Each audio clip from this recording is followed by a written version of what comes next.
Hello, and welcome to Jason Kavanagh's Experience. I'm your host, Jason Kavanaugh. Guest today is Mariah Smith, Vice Chairman of the nonprofit No One Left Behind. Mariah, thanks for being here today. Great. Thanks for having me on the show. So first off, tell us about the story of Bunny the kitten. Oh, wow. You're You leading weren't off with, expecting that, were you? I wasn't. And hey, that's one of my favorite topics. So thanks for starting with that. Um, Bunny the kitten. So when I was in Afghanistan as a military police officer in 2010, it was my second tour. And I was at Camp Eggers in Kabul. And my dad was actually on that tour with me. He was there as an Army civilian serving also in In the same Kabul. location? In the same location. He was at a different camp, but we still got to see each other like every week or every other week. I've always loved animals, and I'm still involved in fostering kittens and volunteering at our local shelter back home. And a kitten was born, a litter of kittens under our housing area. And so my roommate Tammy and I started to feed the kittens, and just interact with them, bring them some chicken or tuna back from the chow hall. And it was a way for me, it was a way to stay connected with animals and just a way to unwind at the end of the workday. And I grew really attached to this one kitten. And I ended up naming her Bunny because she looked like a little wild bunny. She had kind of that brown, gray, marled coat. Um, and as the tour came to a close, I worried about what would happen to her. It's not an easy life for street cats, Anywhere, much less anywhere, Afghanistan. much less Afghanistan. And so Tammy helped me find the one animal shelter in Kabul that would take in animals and would be able to vaccinate them, fix them, provide them with travel papers. And then I got in touch with the organization Puppy Rescue Mission, which has been helping soldiers mainly bring home dogs they find for years from overseas, but they help out with cats every now and then too. And they had the connections to get Bunny home. So as my tour drew to a close, the animal shelter picked her up, gave her all her vaccinations, fixed her, brought her back out to me to, make sure like, all right, get her ready for travel. And then she flew back to the States just by coincidence the same day that I was flying back. And so I was able to pick her up at Dulles Airport. And she's 14 years old today. She's still alive and kicking at the farm at Traveler's Rest. And my mother and I are writing a children's book about her. Nice. So it wasn't like you use your MP connections. Hey, customs, don't look at my bag. In fact, I paid $2,000, over $2,000 to bring her home legally, which sounds crazy when there's so many cats, in America that need homes. But she was a really important part of my tour. It was Christmas Day that the shelter picked her up, and my dad was with me, and we were talking to the guards and everything, and talking to the vet that came out from the shelter, the Afghan vet. And yeah, so no, I went through all the legal channels to bring a pet home. That's a great story. How long do cats live Um, on average? on average, they live about 15 to 17 Okay. years. So Bunny is a senior citizen now. She has been a great grandmother for foster great grandmother for many litters of foster kittens that have come through Travelers Rest Farm and then gone on to their forever homes. So how long was your dad with you in Kabul? He was also on a 1 year tour, and we overlapped. I think he got there in the summer of 2010, and I had arrived in February of 2010. And he was working, he was work over on the Forces Alpha US 4A camp, doing vendor vetting and looking at where the money that the US was spending on, construction projects and vendors that we hired, like tracing where that was going to make sure that it wasn't going, in fact, Corruption and stuff. to corruption and bad actors. He's had a whole career in the Navy. He didn't happen to serve in Afghanistan when he was still on active duty. So after I had gone a couple times, that was my fifth deployment overall and my second tour to Afghanistan. Dad was like, well, I'm going too. So I can see that being a good thing and a bad thing. Good thing because, you're both there. But I think it would be bad because, man, like you're right there, you're worrying, like like obviously your dad can't come check on you every day or that kind of Right. stuff, or like, hey, and obviously he can't like go to your boss, hey, you're not treating my daughter right, So it had to be like, I don't know if I want to do that with my daughter being or my parents Right. You're treating it. kind of like up close and like realizing exactly You what really like the can't do day to nothing. day. Yeah. Thankfully I had a wonderful boss and so that wasn't an issue. And he came over to many of our events at NATO Okay. Training Mission Afghanistan. But as far as the threat, I mean, even though that tour in Kabul, was much safer than the tour I had done previously with the 82nd Airborne out in Coast Province, there's still vehicle Yeah. borne IEDs, suicide bombers. The transport that he would take back and forth between his camp and mine, the Rhino got hit a few times by VBIDs. Thankfully, not when he was Yeah. in it, but so yeah, there was definitely big risk there. And then having two family members in And one you're like, place. Dad, you're done your time. What are you doing over here? Right. Like, He well, still had more in him. He was, yep.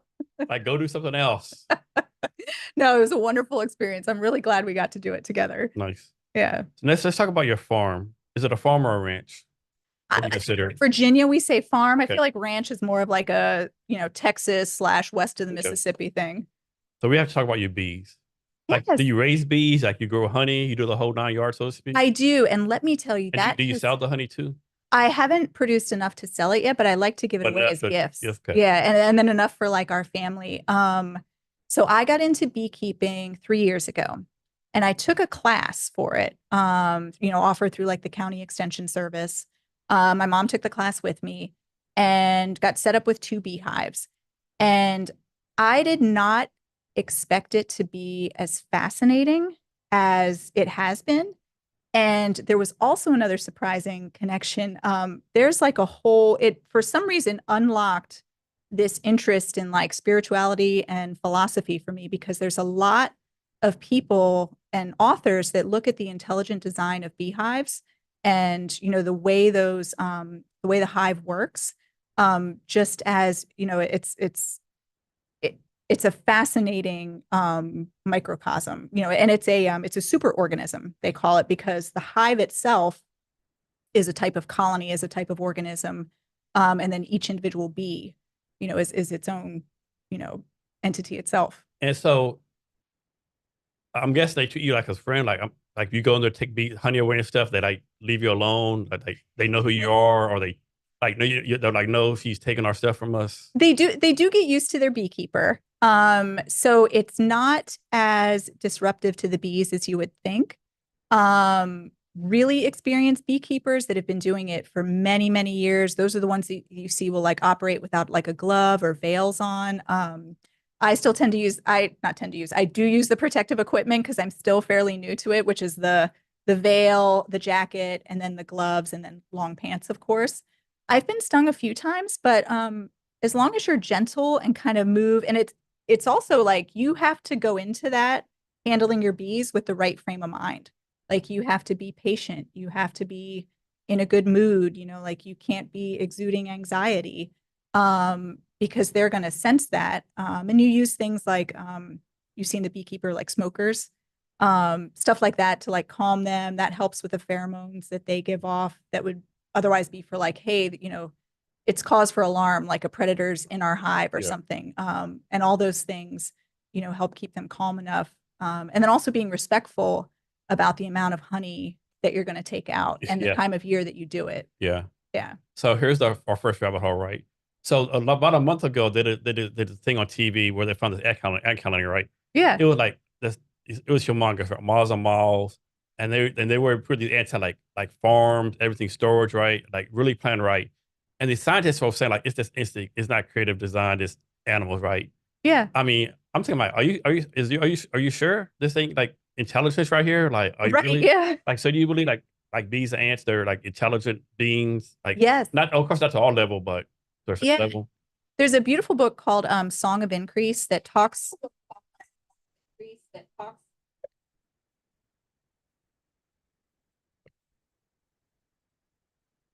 for the Imperial Death March. Interrupt our peaceful beekeeper talk. Yeah, it's my Aunt Carol calling, but she's fine. I don't know why. Like sometimes my phone works, sometimes it doesn't, which is crazy to me. Right. Yeah. Um, no, but speaking about the intelligence that, these types of animals have, Song of Increase talks about, they've studied the different types of hums and song patterns that bees do that communicate. And I think ants communicate in a way also. So, how long have you had this farm? It's called Traveler's Rest, and we bought it in 2016. As a family, I bought it with my parents and my brother as a vacation place. And then when I was retiring from the Army in 2020, I was able to move out there full time. So I've lived out there full time for just over 4 years now, right as I was separating from the Army. But we've had it for 8 years. And so, like, is a plan eventually like make this like a money making operation for yourself? Um, No, because I feel like as anyone who owns horses would tell you, there's like, unless you own the Derby winner, there's like no making money in Okay. horses. You're just spending money. So no, it's a homestead. It's a hobby farm for the family and for friends that are visiting. And we're going to talk about everything else you're doing too. But with everything else you're doing, do you get to spend enough time on your farm like you want? Like you actually like get to chill out on the weekend, ride your horses, and like have a good time, or is it like more like once in a blue moon? I stay pretty busy, and so to answer your question, like, no, I don't get like the full amount of time there. I would love to like really do all the projects I want to do, but I've gotten a little bit better in the past year or two about being intentional about taking time like on weekends, like instead of overscheduling myself socially or with I like to play polo, or like, being gone all day like on the polo field, like instead spending time on the farm, spending time there with my parents, having friends over, just spending time with the animals, and working on projects at home. And I feel like that balances me a lot better and like puts me in the right frame of mind than to like work all week. So do you still consider yourself a quote unquote country girl or city girl? Country girl, Country girl. for sure. You always been like that? Yes. Okay. Yep. Come from a family of country folks, I would say. And Yeah, there's nothing like country living. right, exactly. And then I rode horses, started riding when I was 4, and just absolutely have loved spending time outside my entire life. That's been a constant. So next, talk about your time volunteering at this humane foundation, fostering kittens. Yeah. So why kittens versus dogs? Any certain reason for that? Um, Face wise, it's a little easier. I am admittedly a cat lady. Like I love all animals. Dogs are great. But like I love cats.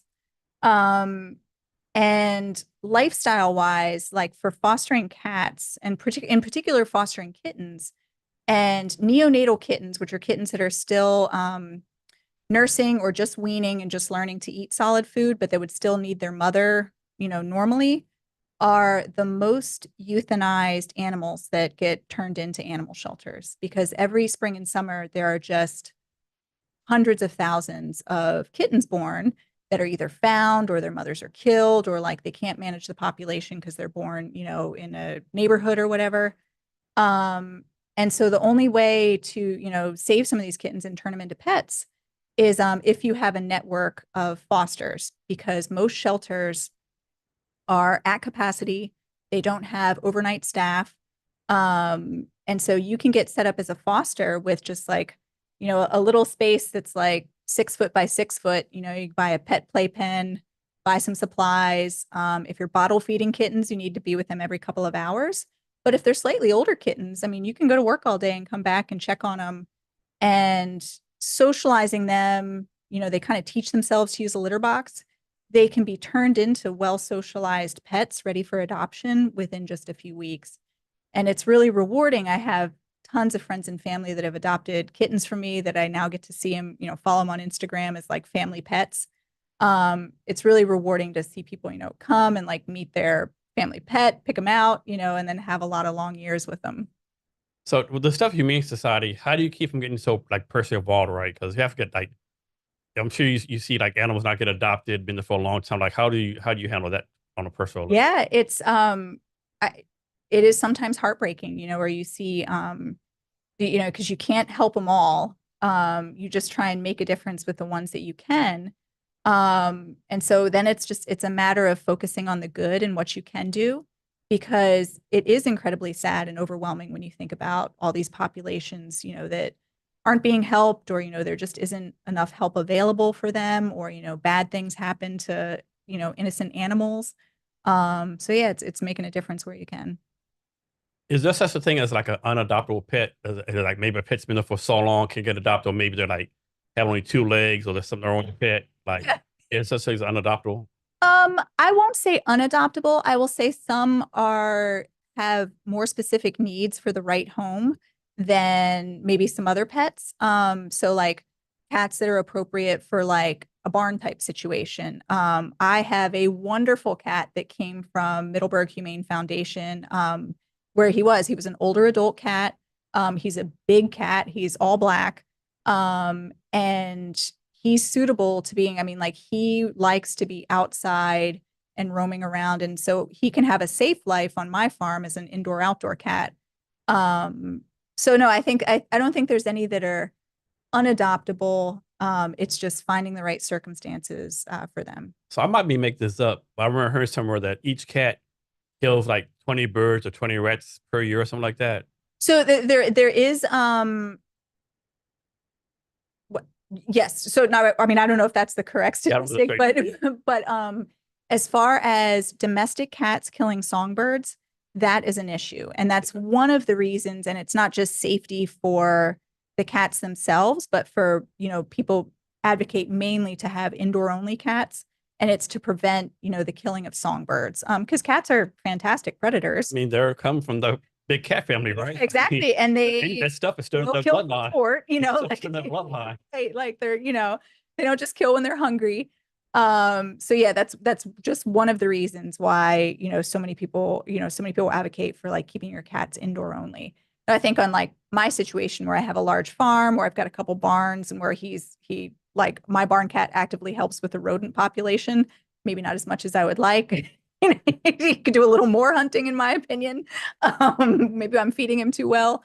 But yeah, that's an issue, and that's something to consider when you're looking at, like people and different types of animals all cohabitating in the same environment. But it's not like, I could be wrong again. It's not like these birds are like hunting these songbirds out of extinction, right? There's still a lot of songbirds, right? Right. I don't think it's like creating an extinction issue. Okay. Yeah, it's just, I mean, You're like, damn, Fluffy, how many birds you gonna kill today? yeah, understand, like people with their homes, in their yards, like are enjoying, birds coming to the feeder and everything, And but they see also like 10 random dead birds in the yard. Have eaten birds. that would be upsetting. Yes. Yeah. So do you ever see this meme? I saw this a while ago. And it's like, no, there was this battle cat person, dog person, right? And the meme, there's a group of cats, right? And the meme was like, hey, we're not your best friend, but we're not gonna tell the cop where your drugs are at either, right? Yeah, cats aren't snitches. Yeah. Yeah, I feel like, cats have got the right attitude. Like, like Yeah. so. So how long you been involved with the Humane Society? I started fostering when I was still in the Army, Okay. and I was living in Northern Virginia in Crystal City, right near the Pentagon. I was finishing up my final assignment. I was legislative affairs for Central Command, and so I had this apartment. And I could walk to the Pentagon, and I had Bunny in the apartment with me, and I had been wanting to volunteer with an animal shelter for a long time, and so I talked to at the local one. There was the Animal Welfare League of Arlington. Great organization. They have a very robust foster program. They rescue, hundreds, if not thousands, of cats and kittens every year. So I met them and got involved with them because you can foster kittens in an apartment also. You just need that small area. Yeah, you're not fostering like a pit bull in an apartment. Exactly. Yeah. Like Or at least hopefully you're not. right. The property managers, it was a pet friendly building. They had no objections to like the little playpen of kittens, in my apartment. So how many books have you written? I have not written any books. I've had a few published essays with a wonderful organization called So Say We All. And I had a essay published in the Wrath Bearing Tree last year. Mom and I are writing this children's book, and then I'm currently in the Stanford Continuing Education novel writing program, and I'm working on my first novel. So what you got interested in writing? I've written my whole life. Like I could find journals from when I was like 7 where I was trying to like scroll down story ideas and dreams and stuff like that. I think it's something that people are, born with. It's part of the like creative spirit. So talk more about this children's book. Is it be based on the life of Bunny? You said. Yes. Yeah. And my mom is the primary author. And she and I do a lot of consulting on like the story and, the actual, the events and like how to communicate that to children and like, what's appropriate history wise and like for the reality of soldiers that are deployed, but also keeping it, child friendly. It's called Bringing Bunny Back. She just completed the first draft. So we're working on like editing and making choices about how we would want to publish it, what we want to do for like illustrations, that type of thing. All right, I'm gonna show you this picture, right? Yeah. So what would you do if you woke up and you saw this? All right. So the picture is of what looks to be like a Maine Coon cat, like a long-haired cat, sitting like a very creepy doll on a dresser, and with its like legs like a human, like sitting the way I'm sitting on the chair right this now. cat's freaking possessed. Right. Yeah. So That cat might have to leave my house. looks like that could be like an entity impersonating a cat. Yeah. That's actually what so not sitting in a alarming way like that, but Bunny looks very similar to that. She's like a long-haired gray and brown cat like that. Nice, nice. Yeah. Um, so one thing you're passionate, so you're passionate about diverse communities, promoting human rights, and fostering collaboration and innovation. Can you talk about why you're so passionate about those things and how you go about living those values every day? Yeah, I certainly will. So I'm passionate about those things because I feel like that is the best of the experience that I had in the military. That I spent 20 years in the Army. Those are incredibly formative years, deployed a lot, saw a lot of the world, worked with a lot of different, people from, all different countries, nationalities, different militaries. Um, and which is why I chose when I left the Army to become involved in No One Left Behind. Because Oh, did they recruit you or you reach out to them? They recruited for board members in 2019. The organization was growing and they were looking for new board members. We were a much smaller organization at the time. And so they reached out through a DC-based think tank that I was connected with to recruit for new board members. And so I applied that way because I saw it as a way to really stay involved with our allies, to be involved in this, merit-based immigration, bringing, this promise that we made to our allies that if they worked with the U.S. government, they earned a visa to come to the U.S. And restart their lives. So, question for you: how do y'all make sure you keep your admin costs down, right? Because like you look at the website, slide exaggeration, there's like 20,000 people on the board, 20,000 people in the company, like, and first someone said, man, they must all get six-figure salaries. They're all like, accomplished people. They're not going to do this for free or do it part-time. They're getting paid good money. So when someone says, hey, I want to donate or support, but man, I just think too much is going to admin costs. What's your counterpoint? So our board is all volunteer. None of the board members and none of the senior advisors get a single, get any type of compensation. So it's all volunteer for us. And for years, the board was the staff of the organization. And that's how we kept admin costs down because it was a purely based volunteer organization. As we've been able to grow, we've been able to hire full-time staff. And we've also always operated off the model of our Afghan and Iraqi ambassadors in the community, who are 1099 employees. And they're the ones that really have that understanding and depth of reach in the community to help with resettlement programs, with people that are restarting their lives here, the type of assistance they need.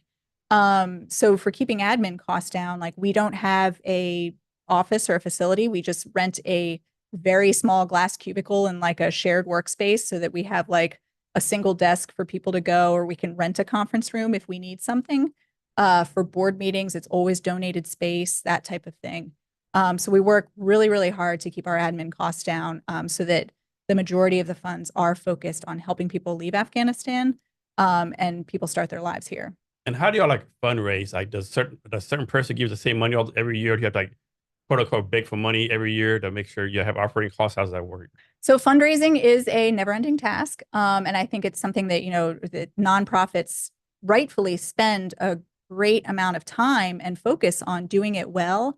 Our approach is, a varied approach. We have mailing campaigns, email campaigns, and every donation matters. So there's, the folks who at the end of the year are donating $10. There's recurring donors who are making small, donations every month.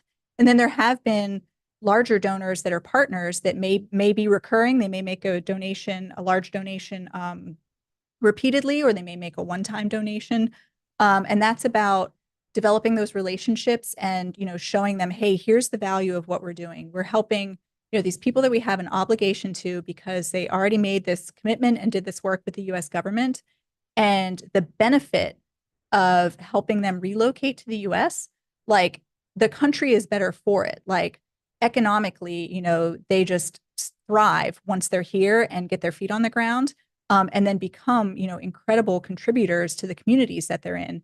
So it's a benefit, to bring these talented people to the US and, help them become new Americans. So sort of the same way when the Vietnam War ended, all the Vietnamese people came over, right? Basically the same concept, right? Yes, there's a lot of similarity between the Vietnamese community leaving there and restarting their lives here, and the Afghan community and the Iraqi community restarting here also after conflict. So I went to Vietnam for visits with friends in September. I went to what they call them, they're of course called the American War Museum. Yeah. And it's like all the stuff we left behind, right? Like all the stuff, like, man, so this is a pattern, right? Like we just leave stuff behind. It's like, man, this is insane. Yeah. I've seen the footage of like helicopters being pushed off carriers, like to make room for like more inbound aircraft, those types, as as the departure from Vietnam happened, and then similarly, the equipment that was left behind by the US when we departed Afghanistan. Yeah. So next, this is kind of actually it's not like it is a sad story. Um, and I found this, I think on the website, I saw on linked to somewhere, was there was some sources. Former U.S. Embassy employee in Kabul dies under Taliban torture. Relatives of Ahmed Farid Irfani, I probably messed that name up. Do you know anything about that story that you can talk about? Speaking in generalities to preserve, that person and their families, privacy, but the people that have remained in Afghanistan that worked with the US government or that worked under the former Afghan government are still at incredible risk. There are many stories like that of torture, of murder, of beatings, or just even simply not being able to work now and not being able to provide for their families, makes it incredibly difficult to survive there. Yeah, it's just insane, right? I mean, like, I think most people knew that we should have pulled out, like, probably maybe 10 years or even 20 years before, right? I mean, the amount of money lost, all that kind of stuff, right? To pull out how we did, it's like, man, are you kidding me right now? Like, I think anyone who's still there, like, it was like a punch to the gut, so to speak, right? It And was. we all knew people was like, man, like, where's I don't know, I hope my guy's safe, right? He did so much for us. It's like, and then it's like the next day, it's like, yeah, it's just, yeah, it was insanity. Watching the events of the withdrawal in August of 21 was, and I get emotional thinking about it, was one of the worst things that I've ever witnessed. And particularly being a veteran of Afghanistan, and having so many friends that are there, that came from there, relationships, so many of my formative years were there, working with people, both Afghan and American, that lost their lives, in this effort, to rebuild this country. So to see how we did it was so embarrassing, and just it was tragic. But it was also one of the times when I'm like most proud of the effort that I was a small piece of. And just as No One Left Behind, thousands of veterans, hundreds of other charitable organizations got involved in helping people evacuate in that chaos. And being able to be part of doing something, even if it was a small piece of something, to try and change or affect something that I thought wasn't right, was like the only way to get through it, and like the only thing that like makes it bearable now. Is there a stat out there showing, like, like we've been able to like get out 25% of the Afghan allies or anything like that? Or any numbers or stats that you There are show? still tens of thousands that are left there. Percentage wise, I'm not exactly sure like how many we were able to get out. I would say it's probably akin to 25% or so. There are still tens of thousands of people who are eligible for a special immigrant visa, and their families that are waiting for their paperwork and their visa processing to be finished and then to allow them to come to the United States. And it's the choke point of our own process, our own US government process of finalizing this for them, because it is a overly complicated process. I mean, and I understand like when you're, looking at, a green card visa program like this, it needs to be thorough. But there are so many moving pieces to the special immigrant visa process that No One Left Behind has always advocated for ways to make this process smoother and to work and to be completed faster, because people will wait years for their visa to be finished and for them I to be mean, allowed it to leave. seemed it would be like, hey, like an Afghan ally or translator would say, hey, Jason, I need your letter of recommendation. Send a letter of Yeah. recommendation to someone and maybe two or three people. Yeah, I know this guy. He's who he says he is, but I'm guessing it's more complicated than that. Well, and it's hard for folks to, if they're trying to recreate some paperwork for a contract that they may have had 10, 12 years ago, like how difficult is it for them to track down their American supervisor, whether that was a military person or whether that's someone from a large one of the defense contractor companies. And honestly, not all of the defense contracting companies have done a great job of keeping paperwork or being supportive of helping these Afghans who are eligible for a special immigrant visa to complete their paperwork and to like find like, hey, I need my employment record from 2013, like, and I need, this letter to be completed. And those are the areas of failure that were built into the program that are not the fault of the visa applicant. And that, if we could fix those, more people could finish their visas. Let me ask you this. So let's just say someone in Afghanistan, they apply for special immigration visa. I'm trying to figure out why would the Taliban be supportive of this? Is the Taliban like the Taliban let people leave the country? Like, how does that work? 'Cause I'm thinking if the Taliban is like, okay, these 10 Afghans trying to get special immigration visas, that's an indicator they will fight with the Americans. So let's go torture them and kill them, right? Right. So how does that play out?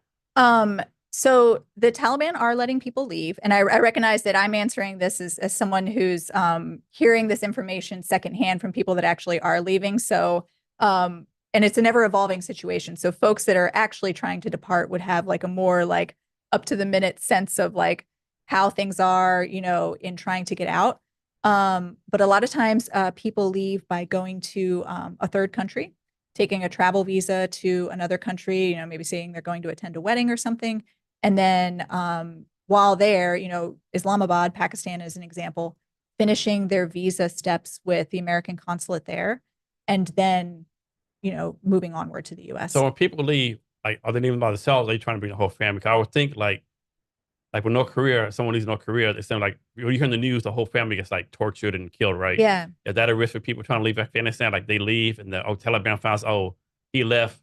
His family must have known. Let's go do evil things to him. It is absolutely a risk, and it is a impossible decision that these families are being forced to make. So immediate family is available to accompany the visa recipient, spouse. So define immediate family. Yeah. If you do, yeah. Spouse and minor children under 18, and I believe unmarried female children that might be under 21. However, that doesn't account for parents. That doesn't account for best friends, siblings, close cousins. Exactly. And so knowing that, I mean, how hard would it be to uproot? That's a major life decision. It's a major life decision. And then there are programs that allow people to eventually bring their parents over, to bring siblings over, but those programs take years and years. And so you have these families that are making these impossible decisions. Some choose to stay for that reason. What if you have a widowed mother that you're caring for? Like, you can't leave her behind. So if there was a more streamlined way that our government allowed people to bring dependent extended family over, that type of thing, or to make an avenue, particularly in these cases where folks are looking at torture, beatings, like being a target of the Taliban, granting them asylum to like bring additional family members over. Has there been a case where somebody got a special immigration visa, came to the United States, and then went back? Yes, there are. And then were able to leave again and come back to the United States?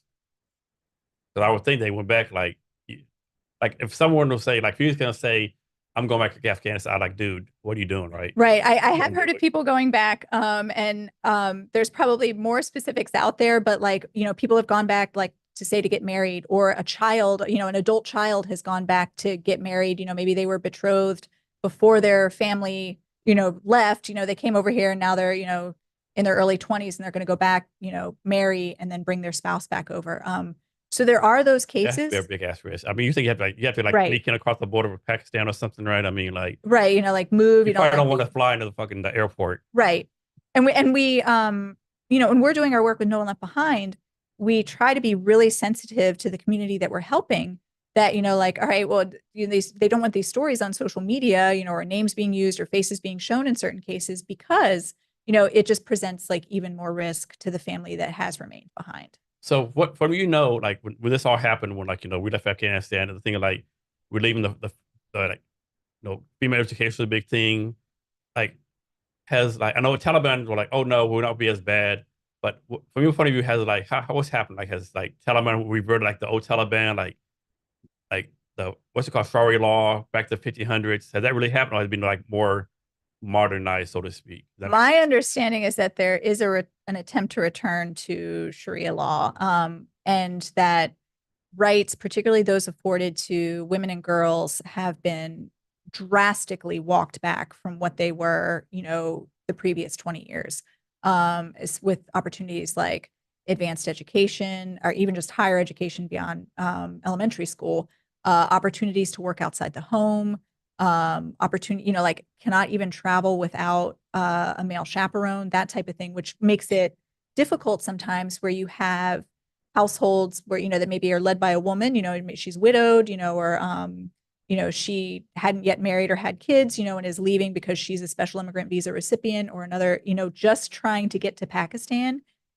without a male relative or a male chaperone presents a lot of danger and difficulty, and I think there's systems where, like they have people who are acting as chaperones and escorts, to prevent detection and being detained by the Taliban. So Afghanistan is considered a third world country, right?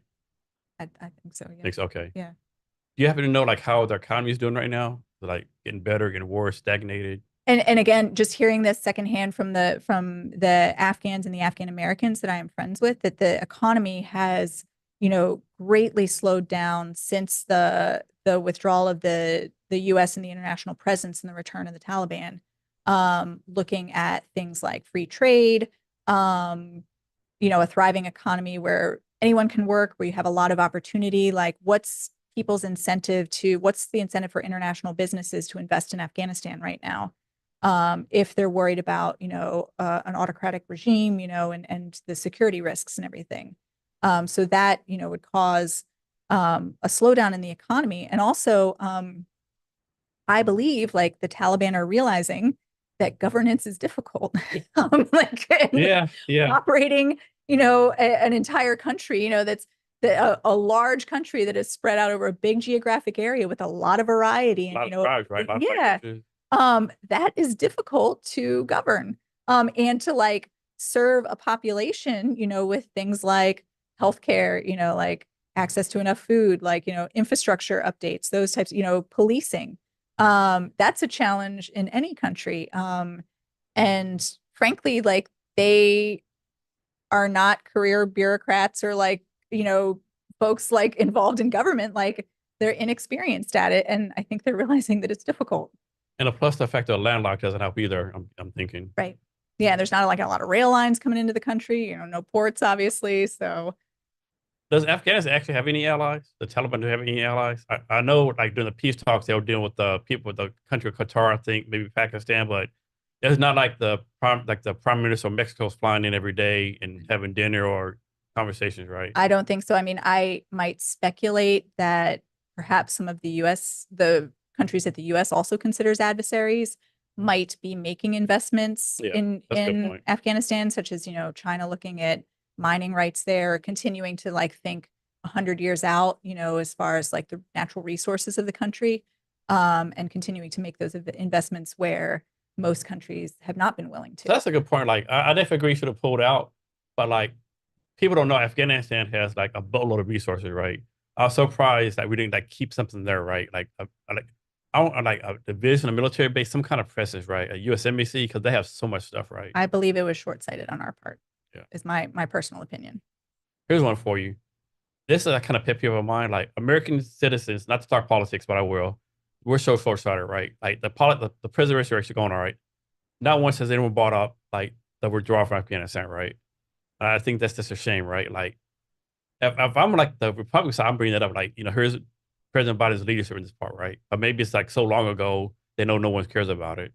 I think it briefly came up in the first presidential debate, just 2, 3 weeks ago, with former President Trump being like, "Hey, this was a complete embarrassment, for the U.S." But you're right, as far as Like if you did like 10 issues, it would probably make the top 10. exactly, and looking at like, all right, what did we learn? What did we do wrong there? Like, what could we continue to fix? Like, I frankly think, a lot of people just like to see the issue just like go away. And also there are, the national attention span is short.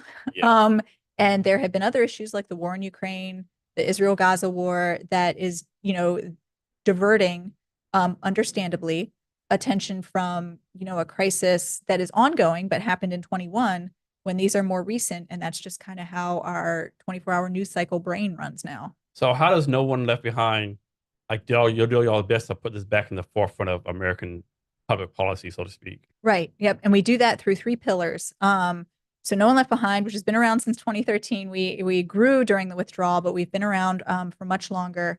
Remains very involved in advocating for the special immigrant visa program, ways to improve the program, and the situation of Afghans and Iraqis that are still waiting to come here and for their visas to be finished. We're involved with evacuation, so we're helping people depart Afghanistan. And then we're involved in resettlement once they're here. And in doing all of our outreach and discussion and presence on those 3 pillars and framing it as like, we feel that this is a moral obligation that the United States has to honor the promise that we made when we went into Afghanistan and Iraq and asked partners to help us in this effort, at great risk to themselves. And it's now our turn to keep up that end of the bargain. So what do y'all do for resettlement? Like you help them find a house, help them find a job, talk about the process of resettlement. Yeah. So we work in conjunction with the resettlement agencies in the United States, and there's several major resettlement agencies in the US that do receive government funding to help immigrants from all, countries across the world resettle in the US. And so in partnership with them, we look at what are people experiencing when they first come here. They need access to affordable, safe housing. They need access to reliable transportation because most US cities are not walkable or public transportation free, particularly with affordable housing also in the conjunction with, in the same mix as that. And then they need assistance in restarting their careers. So those 3 things we look at, like what do people need most when they restart their lives here? And so those first 6 months are really formative, of people restarting their income, to the level where they're able, because resettlement housing money will run out within 3 months. The government provides 3 months of housing stipend. So people need to be earning enough after those 3 months to afford their housing. It's hard to find a job here in 3 months. It is really hard to find a job here in 3 months. And, we find that people go through a progression, as they restart their careers. A lot of times, gig economy jobs like Uber or DoorDash, like if you have access to reliable transportation, is a way to immediately start generating some income. And then, a lot of jobs like unarmed security is another fairly quick way to become employed as people work through, recertifications, US-based certifications to restart their careers. We have a no interest loan program that helps people, as they're doing things like needing to recertify, because, someone may have a IT or technical background. Or I was talking to someone who was an electrical engineer last night. But recertifying for that in the US is a lengthy process. And there are programs like where someone can, get a Microsoft certification, but they also need to support their family while they're going through this intense like certification and education program. And so our loans can help with that while they're, looking at upskilling. That's a good point. Like, I don't know how you fix this, right? Let's suppose someone, we'll say someone comes from Colombia, right? Yeah, And they're like, we'll say they're a certified plumber in Colombia. They come here, it's like we just ignore all these other credentials, right? And right. maybe it's because like our stuff's higher, more quality. I have no idea, right? I mean, me personally, I don't know if I want a doctor from, a third world country doing heart surgery on me, I don't know It's a about that. liability base. Like we have a US credentialing system Okay. and like, But I guess besides them redoing everything over again, I can imagine like being like a engineer or a plumber going through 8 years apprenticeship and then have to do the whole thing over again, right? And then right. Yeah. struggle. But is this the way it is, or any way you think we streamline that, or So I hosted a family who spent 15 months with me in Stevens City, Virginia. And in this case, the woman was the special immigrant visa recipient. And she had medically trained as a doctor as a young woman, in college and then after college, before becoming involved in UN and USAID programs. Um, so her in coming here to the US, I mean, like, and not only had, her education had been in Afghanistan and where all her, residency and everything was done, but she also hadn't been in the medical field for about 12 years. So restarting her career, she took, initially some like online based courses through like the community college system just for like lab assistant, like, phlebotomy type courses. that's to take a lot of humbling yourself and getting rid of your ego, right? It's got to be disappointing because it's like I've already done this. Like I am capable of this. Like I do this, and then And to like have how to long was start how over. long was she a doctor for? She went through medical school, and then she did about 6 to 9 months of her residency before going to work, for the international government. Can you imagine like then you work for some random person who has no Yeah. your experience? So I'm really proud of her. She has an awesome job now. She is working for the Dallas health department in healthcare again, but she is going to look at like recertifying at all stages, to get back to a level that, that she wants to be at, which is commensurate with her previous education and her ability. So what is a special immigrant visa? Okay, a special immigrant visa was a program that was created during the War on Terror specifically for partners in Afghanistan and Iraq. And I mention that because that's something we hope to see change, and we hope to see this become a global program for anywhere that the US works with allies in a combat zone. But if a person worked to assist the US or the international forces, spent 1 year working in that position, passed a security check, everything, then our commitment to them was they are eligible for this special immigrant visa. And that allows them to come to the United States to bring their immediate family. And it's a green card program. So once they're here, they get their green card. So it leads to legal permanent residency or citizenship. So it's a path to US citizenship. So is this a challenge? I might be making this up. Suppose you're bringing like we'll say like 10 Afghan families, right? Do they usually get put in like with low income housing people? It depends on the city. Okay. And it depends on like what's available in the city. Like I know like and there's certain areas and cities in the country where because there's a large Afghan American population, like recently arriving Afghans want to go to where, Yeah. they may already have, friends and family, or they would feel comfortable. So in those cities, I mean, like Sacramento, California is one. Seattle is another one. Dallas, Texas, Northern Virginia. Um, I mean, there is a lack of affordable housing in the United States. There's an affordable housing crisis for everyone, not just new immigrant arrivals. Um, so it's a mixed bag depending on what resettlement agencies in different cities have access to. So I live in Stevens City, Virginia, which is about an hour and 20 minutes west of Washington, D.C. It's the closest major city is Winchester, Virginia.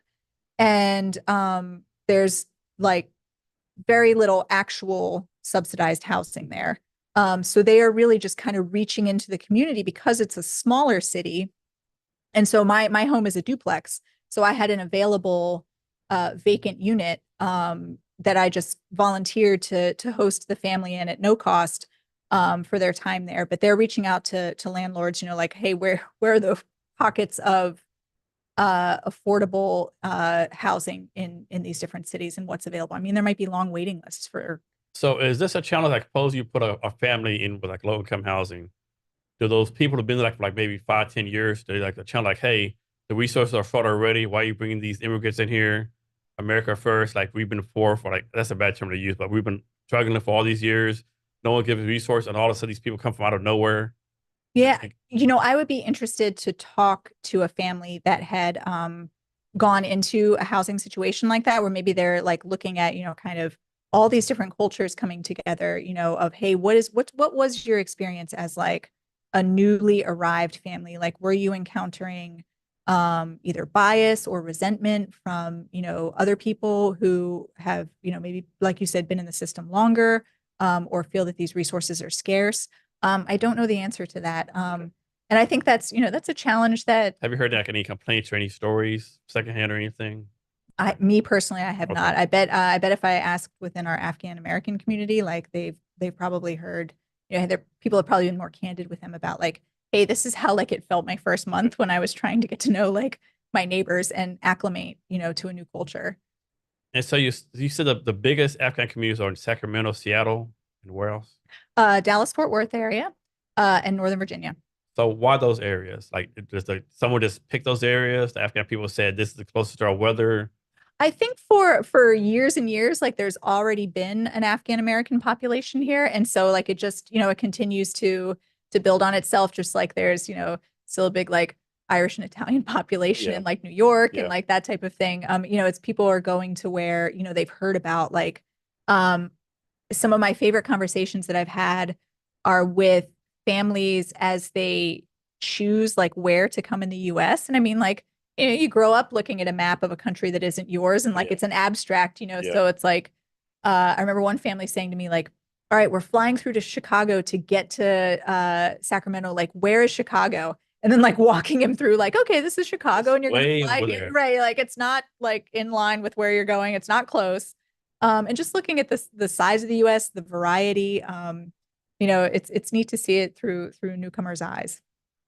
So for the next year, for no one left behind, what's success for y'all? Like what's determines if you're successful next year? Great question. All right, so for 2024, we set a goal for ourselves. We want to help 7,000 people leave Afghanistan, and we're about halfway there. Um, Mainly, we help people get out through Pakistan. We help them with housing while they wait in Pakistan and finish their processing through the U.S. consulate in Islamabad. And then we want to help another 3,000 people with resettlement here in the U.S. You have like a liaison in Pakistan?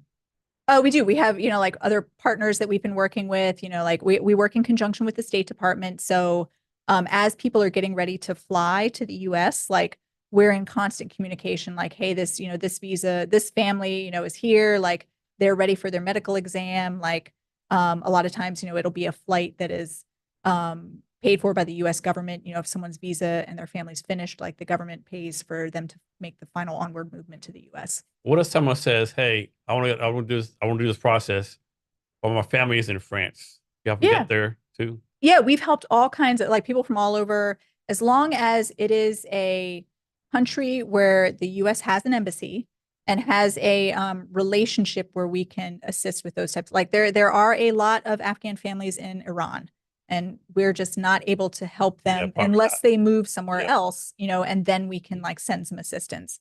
But yeah, the family that I hosted, they got out through Iceland, and the woman had professional connections from some training that she had done with the UN in Iceland a few years prior. And so they were able to get a tourist visa to Iceland.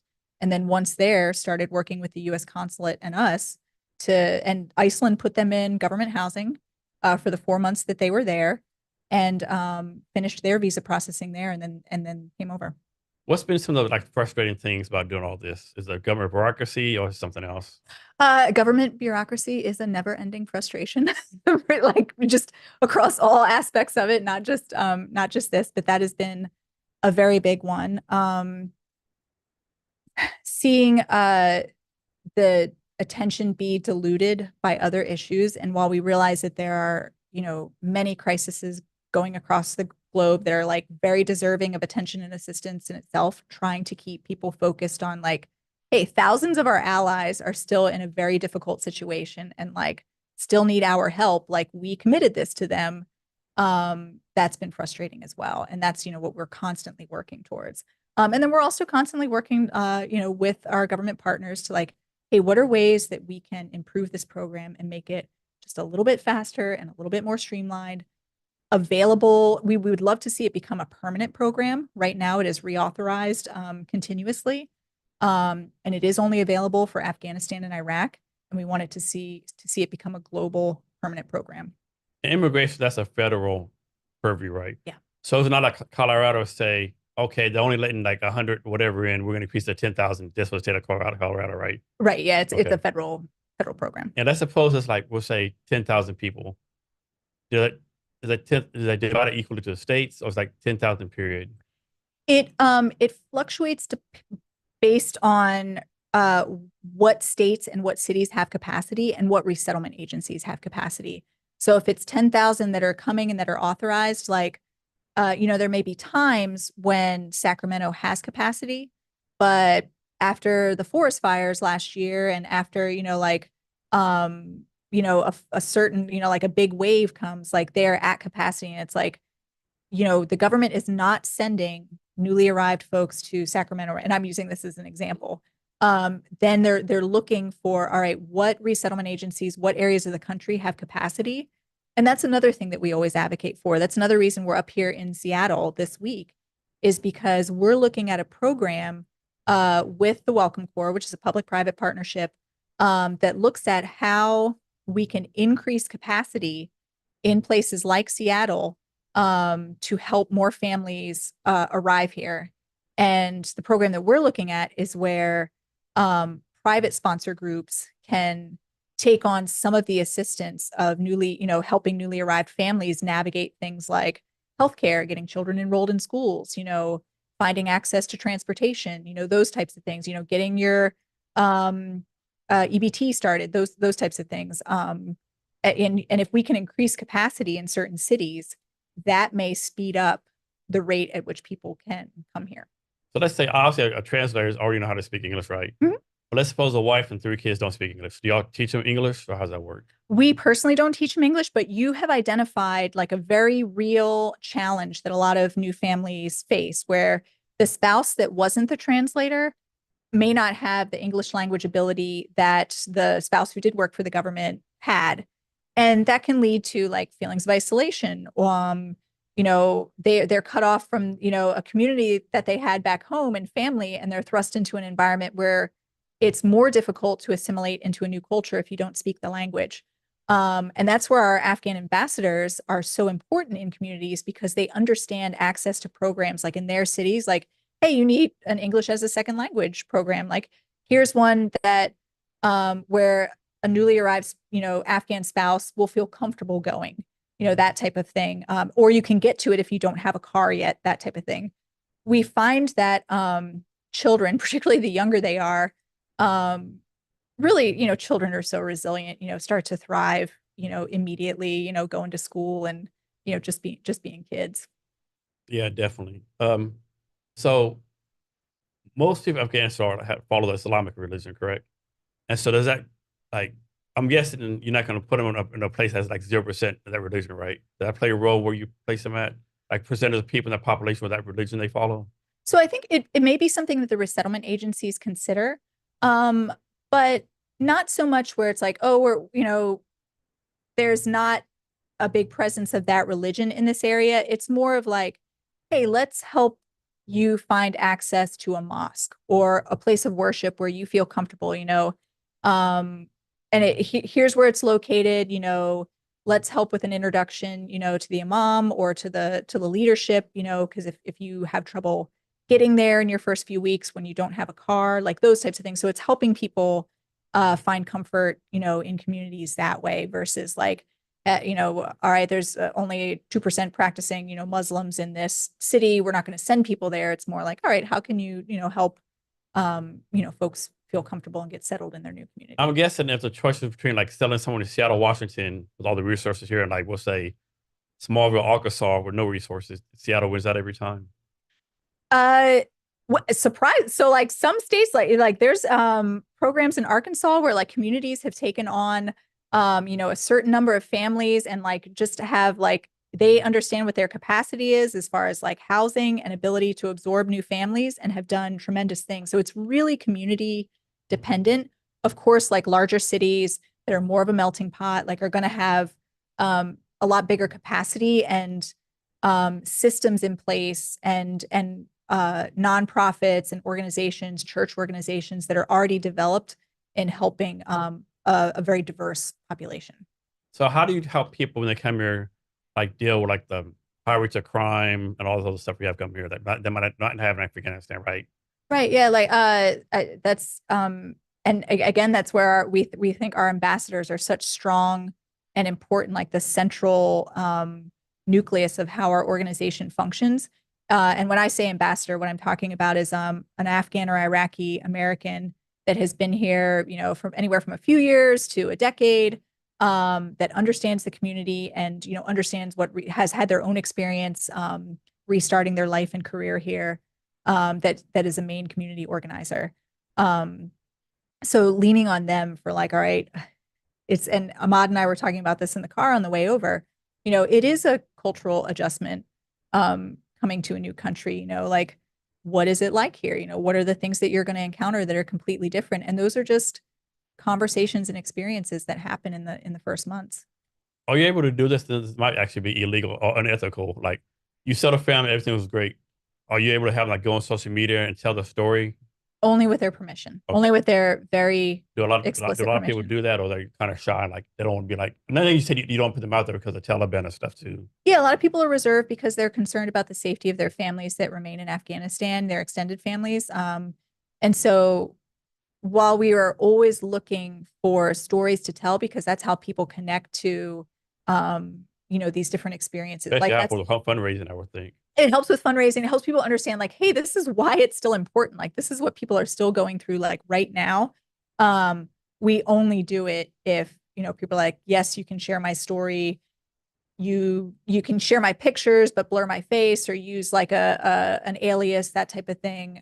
Or we generalize a story, that type of Do thing. you ever have not go like testify in front of like a committee in Congress, anything like immigration committee in Congress? I Anything like that? personally haven't, but our chief advocacy officer, Andy Sullivan, has, and he did a wonderful job. I mean, how about the actual immigrant families? Oh, not from No One Left Behind. Okay. But I think there have been either Afghans from the Afghan National Army or different organizations that have testified. So next, I'm gonna give you my phone, and I want you to go over these things right here if you can. Yeah. Boy, you're sorry. Oh, you want to talk about okay, Yeah, the those amendments. four things. Yeah, Okay, that's just recent, right? it is. Okay. Did you like to do a deep dive for each one of those? Can I Yeah, hold this yeah, real quick yeah. and look at it? Sorry, I don't have reading glasses on. And what I'm looking at right now is amendments that have either been added or failed to be added to this year's defense bill that would help our allies. So this is taking a look at this. Okay, so in going through these, the first one talks about the authorization of additional visas. And why this is so important is because we see the number fluctuate every year. And truthfully, it can fluctuate with political environment. We worry about the number decreasing or being cut off. For example, in Iraq, the number has been incredibly limited, and we want to see that changed. The second amendment talks about making reforms to the Afghan SIV program. And why that is important is those are the complex steps that I talked about. And so we're because that is existing legislation, like, hey, this is how the program operates. In order to modify and improve the program, it requires a change in legislation. And so it's making these incremental changes like, hey, we used to say, all right, it requires a general officer letter. Well, maybe it just should require like a Department of Defense person, who was in a position of responsibility to do a letter, like trying to track down these generals from like 2007. Like that's difficult. Like, are they even still alive? And not all of them. Like, so, all right. The next one is looking at, okay, expanding humanitarian status for certain Afghans. Um, particularly if they will submit to additional vetting and in-person interviews as they apply for permanent legal status. So there's the special immigrant visa program that we talk about, but then there's also humanitarian parole, which a lot of Afghans were brought to the US during the withdrawal on humanitarian parole. And their parole time period has been extended, but they may not have been granted permanent legal status. And that's what this is talking about is, all right, how do we make a decision and speed that up? And right now, there's frustration because just like decisions are not being made at the US government. But if, we allow like Afghans that are willing to do some of this like, and I'm sure many, if not all, would agree to this, things like in-person interviews, additional vetting to speed up the approval of their humanitarian parole. And then the final one, okay, it's looking at resourcing the State Department with an additional position to facilitate this program execution. And so resourcing the State Department, like that's another important step, I think, because limited resources are available within government agencies to execute this program. So any additional resources, whether it's personnel, money, that type of thing, will facilitate like easing some of the bottleneck. So you took this from our website, right? Okay, so if you go to our website, nooneleft.org, and you look on the advocacy page, those things that I just gave a very top level overview of, there's very specific steps there where if you want to talk to your legislator in your district about this to see if they support it or to see if they didn't support it in the most recent defense bill, those are things that individual citizens can do as they interact with their elected officials. Hey, I saw that you did not support this amendment that provides additional visas, or I saw that you did, like, thank you, that's important, that type of thing. And that's something that individual citizens can do that doesn't involve contributing money or that type of thing. Thanks for bringing that up. So how much lobbying do y'all do in Congress or the Senate or DC, period? We have a team dedicated to advocating. That's the better word. Advocating. Yes. Lobbying seems so used. Don't lobby. Lobbying seems so used. Lobbying. Nonprofits advocate for marginalized groups and for improvements to programs. So we have, like I said, our chief advocacy officer and our director of advocacy, both who have Hill backgrounds. Andy Sullivan, our chief, is a veteran. Sonia herself has worked on the Hill for years. Are very involved with understanding like what individual offices are interested in supporting, what's within the realm of possible with different committees. It was, like I said, it was Andy who testified before HVAC on these specific things. So I'm guessing with the resources, you're going to focus on advocating like a Congress who's on immigration committee versus a Congress who might be on the beekeeping committee, right? That sounds like a great committee. I'd like to be on that one. I mean, yes, you're looking at impact. It's a strategy of like, all right, where are areas where the most impact can be made? You're right. Someone who's on a committee like State and Foreign Ops or, the Armed Services Committee. But every member of Congress, has a district, has the capacity within their district and connections to local resettlement agencies to, like at the local level, like at the local level, facilitate, the resettlement experience that newly arrived Afghans are having. So that's where that's important. And also awareness and education of like, hey, here's what we're looking for Congress to vote on this year. This is why we think it matters and the impact it's making in your area. You have, and they know their districts, so like, you have a district where, there's a large population. Y'all spend any time like advocating like individual cities, like maybe advocate Seattle, hey, Seattle, you've done a lot so far, but can you find it hard like bringing like more resettlement people, more resources here? We will always talk to state and local government partners, elected officials, like city councilmen, organizations like resettlement agencies that are regional. So yes, we always work through our partners to be like, hey, what are ways that we can team up or facilitate additional capacity? So I remember back when we just left Afghanistan, and there's a small minority of people, I on X or Twitter, where they were talking about not to let anyone over, but you want to take a chance, even one terrorist coming over here, one person who like a born bad actor, right? Right. What's your like your counterpoint, like to say that this will never happen or the chances are so slim or whatever like that. Yeah, well, the people who are eligible for the special immigrant visa have also already gone through very intense background screening just to work alongside the US government. So not only did they go through screening to become an employee back in the day when they were working with US forces, but they are also going through, intense screening to get their visa finalized.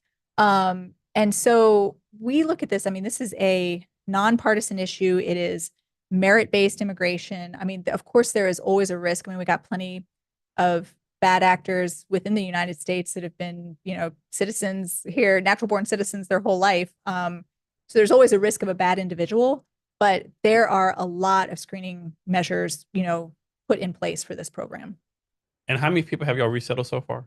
Like it's just an estimate. Oh gosh, just an estimate. I would say I mean, you have an exact number, of course, 10,000. 10,000. Okay. And you have to know like what number of that has become U.S. citizens. Ooh, well, it can take gosh, And you'll help them become U.S. citizens. Yes, in that like, hey, here's an understanding of what the process takes and stuff. And then there are like programs that help people like study for the test and that type of thing, like get ready to become, citizens. It takes anywhere from 3 to 7 years, to become a US citizen. So because I would say like the bulk of folks who came over, there was a big bubble in 21 and 22, and then like the thousands more that we're helping get out now was a larger bubble than the population that was coming over, several hundred at a time, in previous years. The folks that came over in 21 and beyond, we're probably just now starting to see like the very earliest ones that arrived in 21, like begin the process of becoming US citizens. And it may still take another year, 2 year, 3 years. Okay. So we're gonna come back in a minute. I want to move on to something else.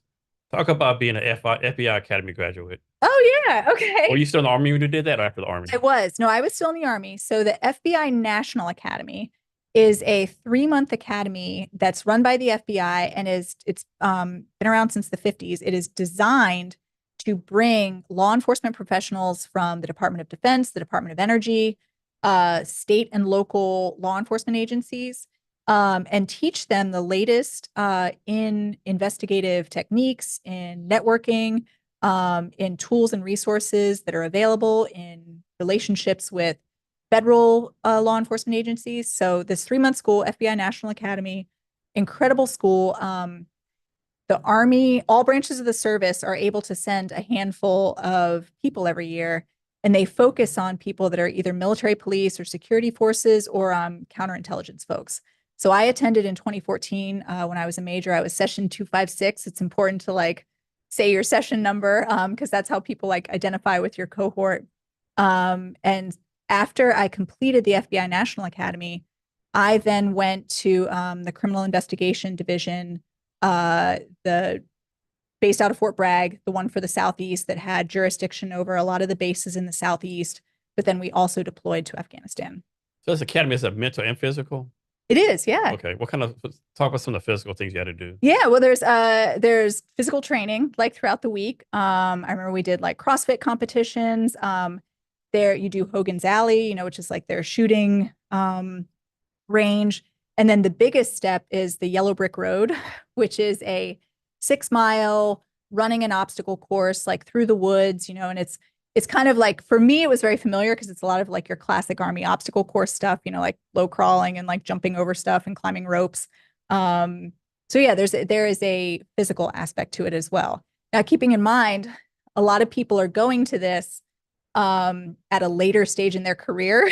Like, a little bit past their prime. Than, like young, brand new, like FBI agents. So I was one of the younger ones in the course. Let's see, this is 2014. So I was in my mid-30s. But yeah, I mean, we had chiefs of police, that were in their 50s. And so, yeah, so it's about the camaraderie and the mental toughness as an aspect of physical toughness, and physical readiness. It's maybe not as like central a focus as like when you're either a brand new military recruit or a brand new FBI recruit. So I'm guessing the Army's not going to send duds to this place, right? So I'm guessing you're like one of the like top officers at the time. You had to compete for it.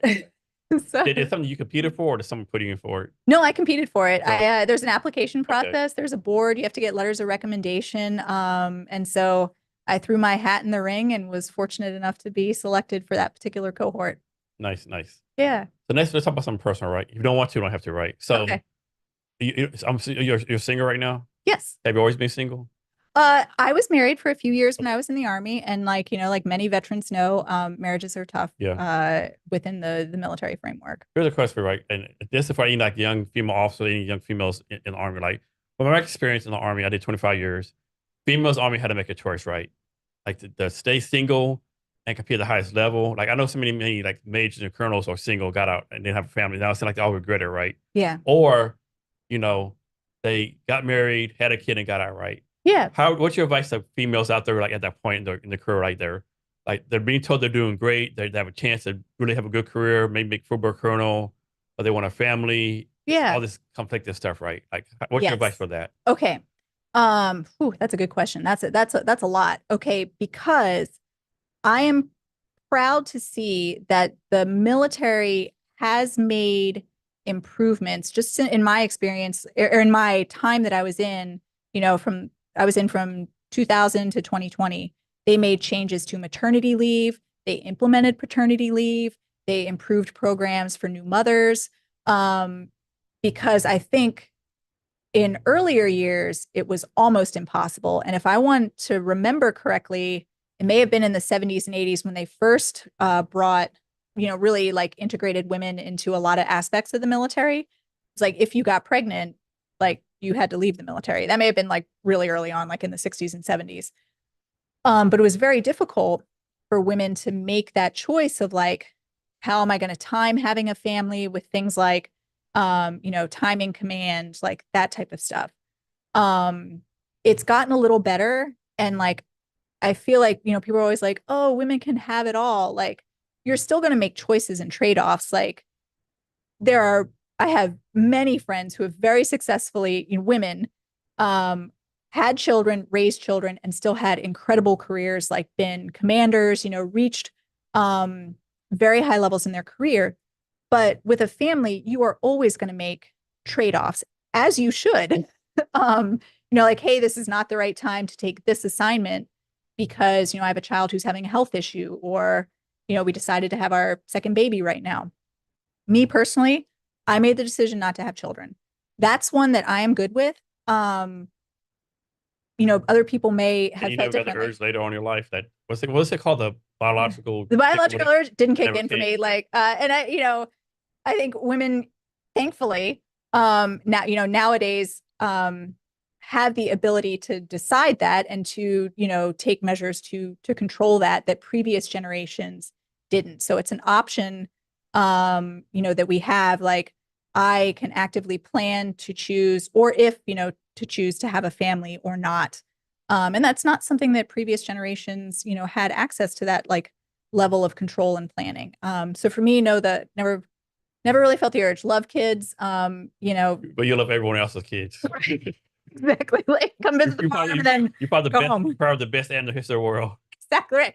Come visit the ponies and then go home. I think a lot of it has to do with your boss too, right? I have a good friend. She's an army captain for Bragg. She's a therapist, right? Yeah. And so she has to go to school for therapist stuff. But their husband's getting deployed to Gaza with no return date, right? Right. And so she took him, they deployed him to take her get deployed, right? Her boss had a nerve to ask her, "You couldn't find no one else to take your husband?" Yeah. I'm like, That's did he really say that? right. Of course, he's like medical officer, they're not really army, like Right. no army officer gonna say that shit to you, right? So Yeah. let's don't say it. Don't I mean let it bother them, but still, like, man, like, you kidding me, right? Yeah. But that stuff's still out there, unfortunately. It is. And the military lifestyle is not easy on spouses that are not in the military who are trying to maintain their own career, because you are looking at moving every couple of years and it's hard to establish a career where like either you're going to move or your spouse is going to deploy. And then it's like, well, now I'm the primary childcare provider, where maybe before we had like a balance of, with Yeah. like daycare and like, just had two parents to like manage this type of thing. So it is very difficult for the non-military spouse. And that's the decision that, a lot of military families like face is like, how can I help my spouse have a thriving career, if that's what they want, that's meaningful to them, while still like, doing the necessary elements of my own career that they may not have a lot of choice and control over. Yeah, this effect I wish more people knew, but like military spouses, they have the highest unemployment rate of any demographic and the highest underemployment rate of any demographic. Yes, because you have so many, educated spouses that you're right, that just either they may not be in an, we have bases in a lot of like remote or rural areas, like the job market um in Fayetteville near Fort Liberty, North Carolina, like might not be what like a spouse who has a background, in like immigration law or something. Now, thankfully, I think COVID changed the work environment. And so there are more remote work opportunities. And both our government and nonprofits have done a lot of work in helping, keep military spouses find employment and employment at an appropriate level. But it's still a big challenge, and it's a challenge that a lot of military families face.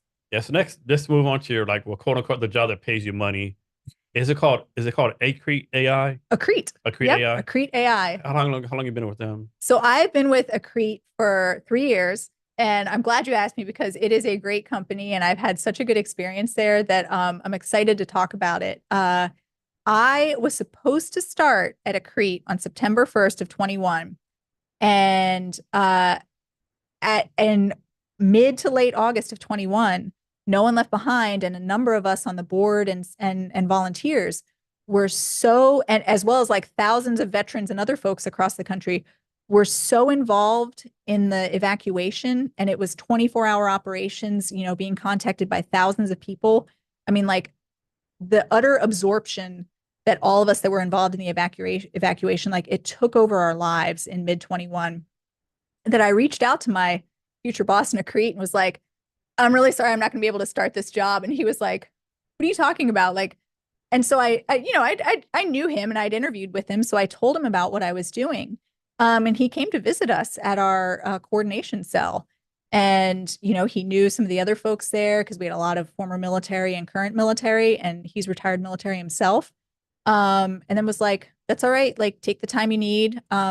Finish this up. This is, Yeah, you got lucky on that one. incredible work. And then just start later in September when you're free. And they have been really supportive my entire time with the company, as well as they have also supported the Defense Intelligence Memorial Foundation, which is the foundation that was stood up by the DIA after Shannon Kent was killed in Syria.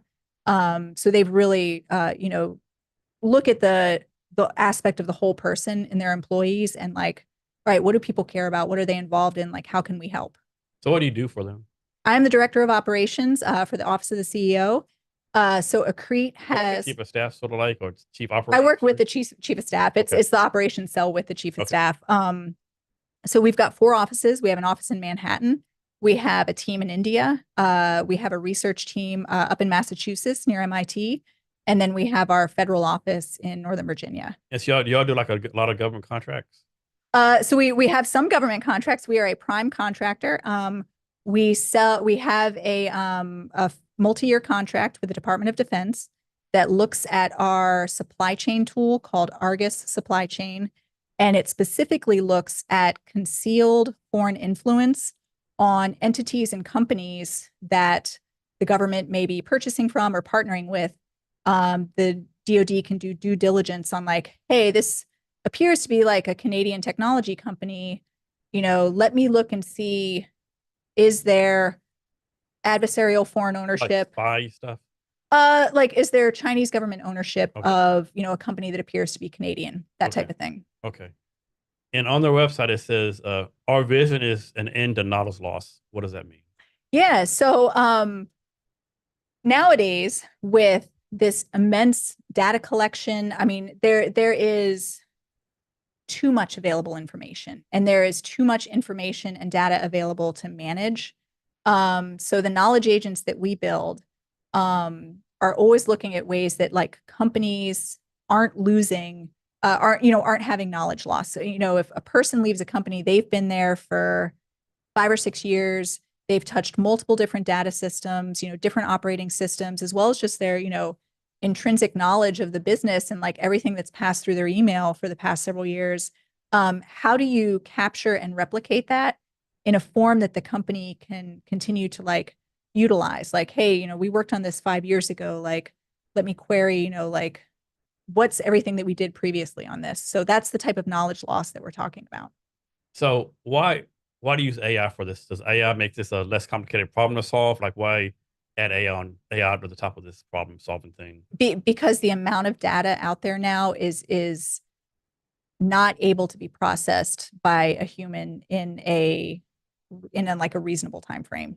Um, it could take months, it could take years to go through millions of financial documents.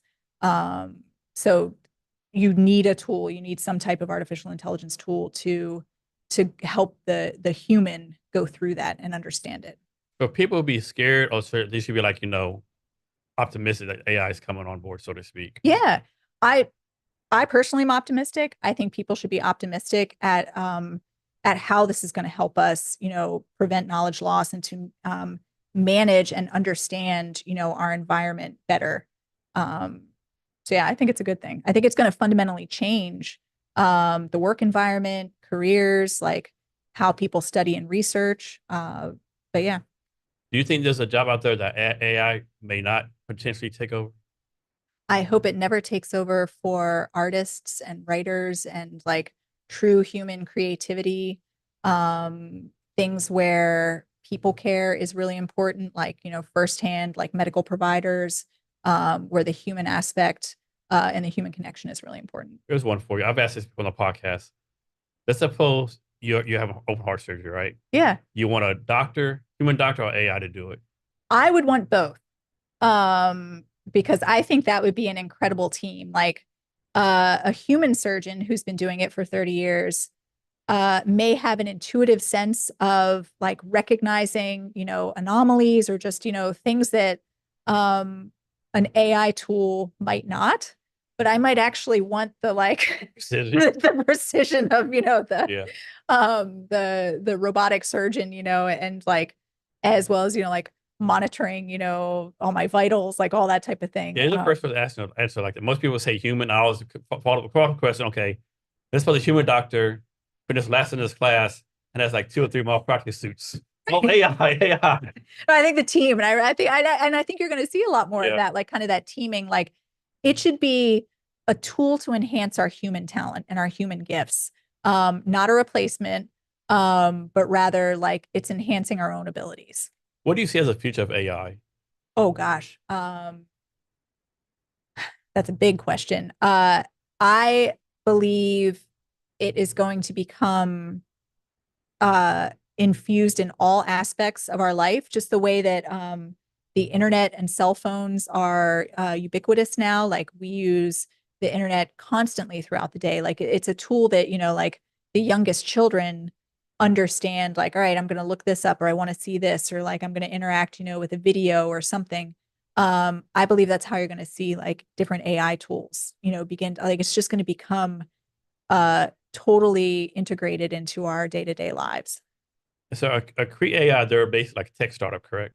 Yeah, and we're an old startup. And then y'all just raised money recently, or We did. Yeah, yes, and we're proud that we have bootstrapped the company. We haven't taken large institutional money. I think that's something that we're considering in the future.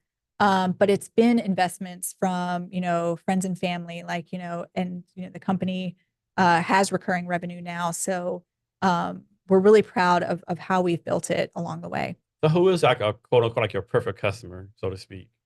Yeah. So we have a tool. It's called Nebula Social. And the government version is called Argus Social.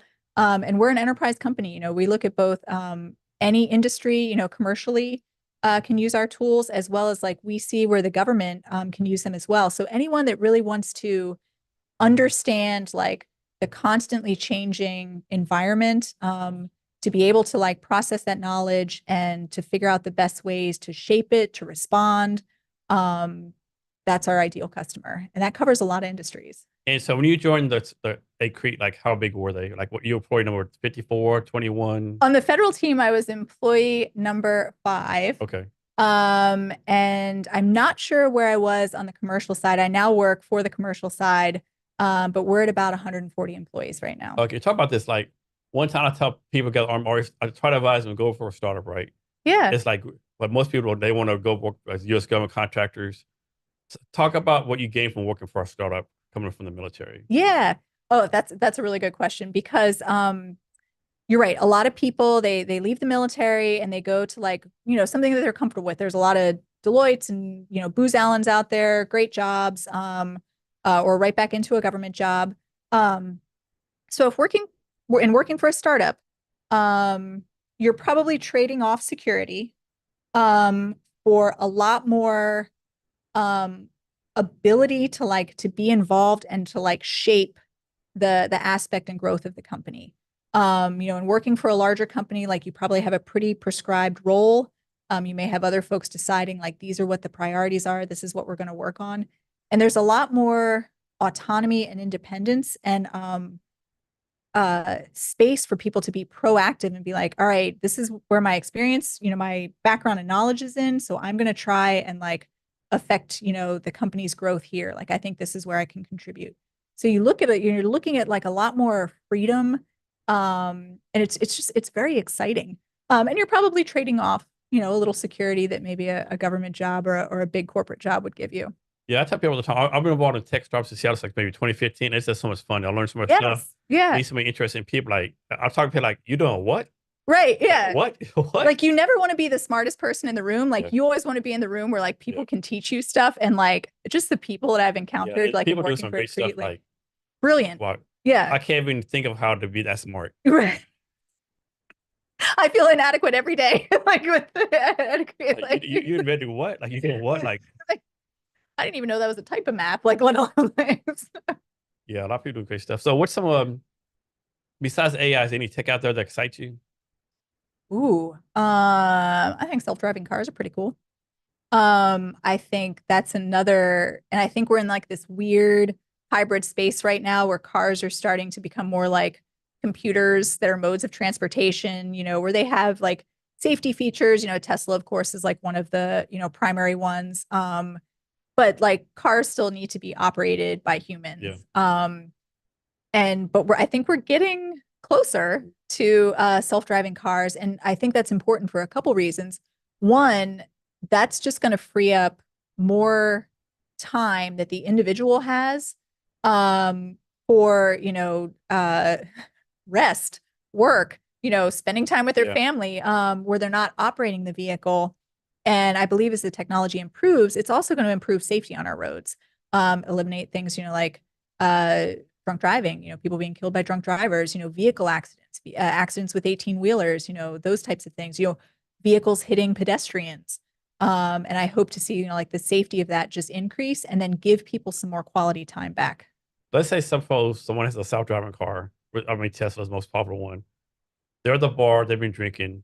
They're drunk or whatever. They in the Yeah. car. Please pull them over. Like do they still get a DUI. The car gets a DUI. Like they're in the car, but they're, like the place they're not driving right. Right. Then maybe they're just going to get like a, I don't know, drunk in public. Yeah. But it's going to require, I mean, it's going to change transportation and it's going to change, I think, like vehicle ownership and vehicle operation. Like maybe this is something where now you've got like a subscription to a car service Yeah. or but you're right, like okay, so what are the policies now if like you have a self-driving car, you're drunk in it, is it because like you could have manually overridden the car and Yeah. like taken control or like so I think it's going to be like this comprehensive change to how we look at driving and vehicle ownership. So with all the advances that take AI, self-driving cars, all this stuff going on, you think the government's doing a good job of keeping pace with everything, or they're like so far behind they have no clue what's going on? And not to like dump on our government, but like the government is always, I think, working to catch up to regulate with like the rapid pace at which, technology and human innovation is developing. And like technology, I think we're on that kind of exponential growth of like the technology is just advancing faster and faster and faster. And yeah, the government moves at the pace that it moves at. And it should actually move at a measured pace. Like be a little afraid of a government that like moved like way too fast and could change like too rapidly. So yeah, there's always going to be a catch up process in like regulating these advanced technologies. We see it in AI now, like it's an ungoverned space and the government is looking at, all right, how do you wisely regulate this where it doesn't stifle innovation.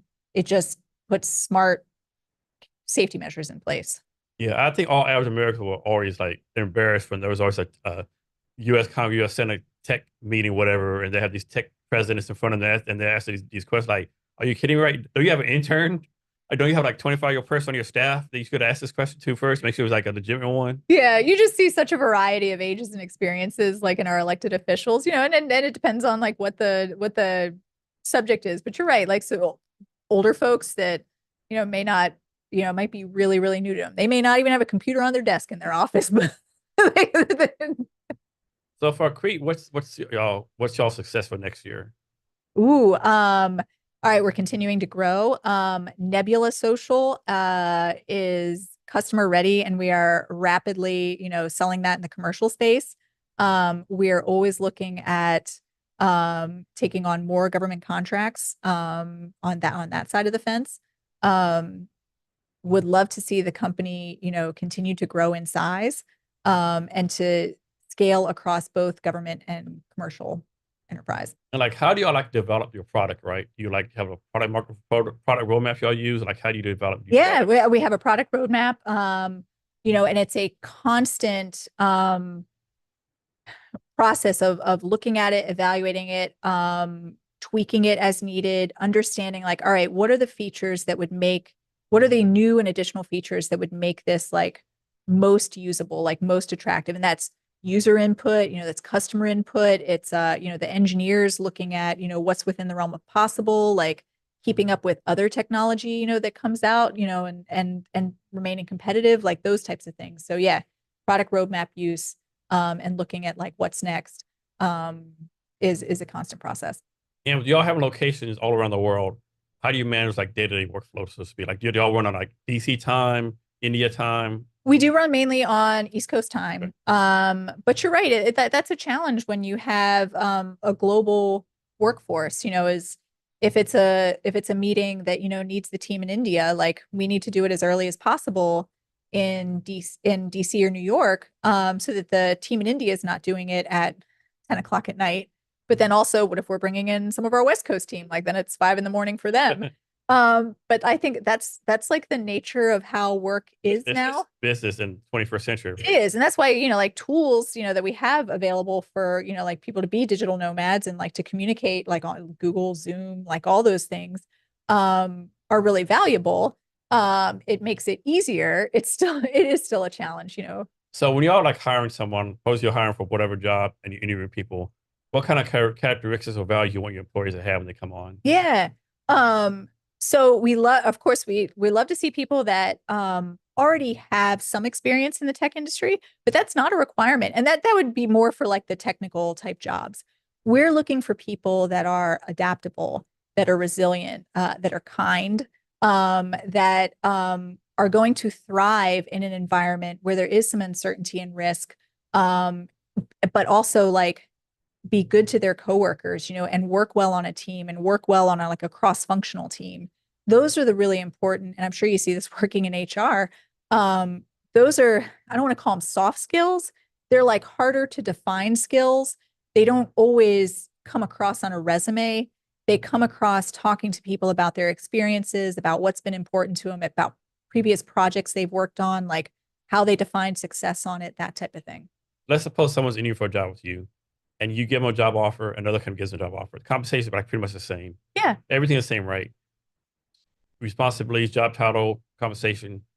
How do you convince them to accept your job offer versus the other one? Yeah, you'd look at stuff like office culture, company culture, non-monetary benefits like amount of paid time off. We have an unlimited time off policy. Um, offering things like assistance with continuing education. Like we recently started a program with, assisting with tuition. If you're going to do a continuing education course that's relevant to your position at a CREAT, like you can just request through your supervisor up to a certain amount, like, hey, I want to do this, like, and the company, will take care of some of that. And that benefits both the employee and the company.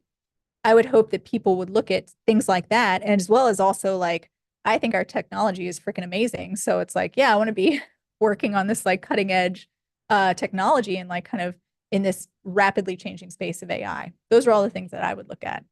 So how in the world, with all this stuff you have going on, how in the world do you have time to be a city council person? Like, explain that one to us. And being a city council person for the town of Stevens City is like one of my great joys.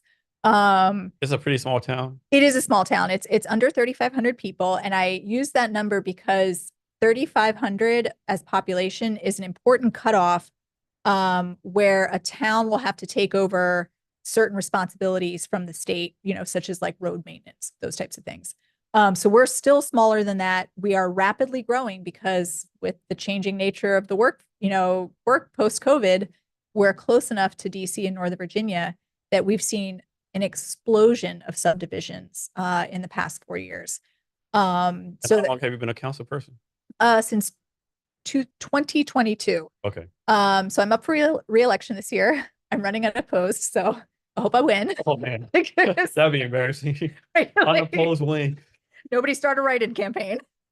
um, but Is it a lot of fun for you though? it is a lot of fun. It is a time commitment. You're right. We have a town staff who, of course, is doing like the day-to-day. We have a public works department. So the council is all volunteer. Same with the mayor is a volunteer position as well. Our mayor is a veteran. He's a Navy veteran. But because I moved around so much in the military for 20 years, I was both missing a sense of belonging to a certain place. And the Shenandoah Valley of Virginia is an incredibly beautiful place and a wonderful place to live. Stevens City is a phenomenal town. And I also knew I was going to be leaving behind a sense of community when I left the military. And that's what like No One Left Behind does for me. That's what being part of a CREAT does for me. That's what being part of town council does for me is I still have a purpose and I'm still like I have a strong identity with like my community and my fellow town council members, with my fellow board members and staff on No One Left Behind. And I think that's really important to us veterans as we leave the Yes. service. So as a city council person, how do you have to deal with like, some random citizen calling you up? Hey, like, I mean, I hate to say like random complaints, but like stuff like, okay, Oh yeah, there's complaints all the time, like why are you calling me for, um and like to our town staff's credit, they are the ones that get the bulk of that because when you look on the website and like you can go to the office and call the number, like that's what it is. Like as a town council member, there's some of that, but there's also like so much of the reward of like we recently started a veterans banner program in town in conjunction with some of the other towns around us. Because we didn't have it before. You know how you drive through like a small town main street and there'll be the commemorative banners of veterans of all generations. So we started that last year. This is our second year. And it's been really popular within the community, like people nominating their spouses, their parents, themselves. The community got me a banner like the other town council members, and that really, really touched me. So yeah, it's So is been this like an older community, like middle age, like what's the demographic as far as age and that kind of stuff? So we've seen the demographic shift just since I've lived there because Winchester used to and still does have a large manufacturing base. Like that was, the industry in town.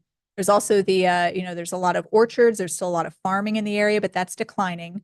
So I would say 10 years ago, you would still see that it was probably an older agricultural or manufacturing type population that was probably aging as people like moved to cities for work and stuff.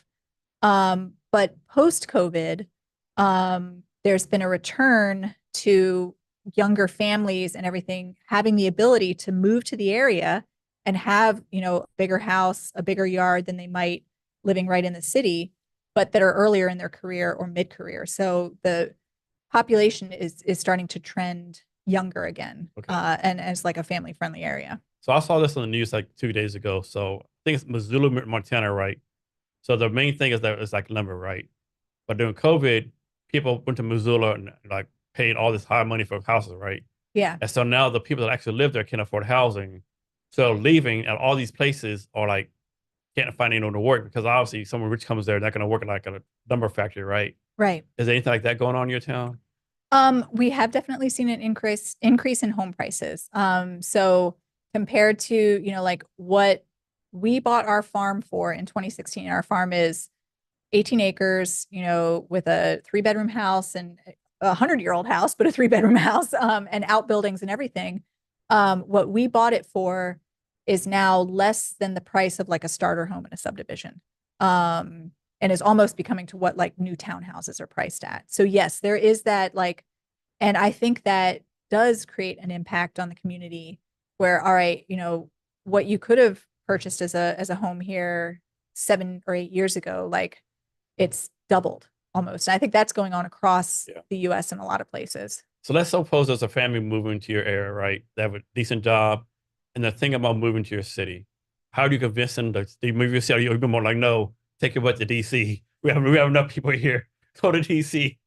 No, I'm in like the inclusive, like obviously I'm involved in like immigration, I'm like, oh, come on, like, like the more the better, like, um, no, I think the growth is a good thing. I so I like seeing, what things incentivize families to move there. Like, it's the school systems, it's after school activities available, it's restaurants, it's you know, parks, and those types of things, access to recreation, that type of thing, as well as like, a welcoming environment. So yeah, I love to see, our area growing. I think it's very exciting. So if you had to do it over again, would you do 20 years in the army again, or you not get in, or you do 4 6 years? No, we know now. I would 100% join again.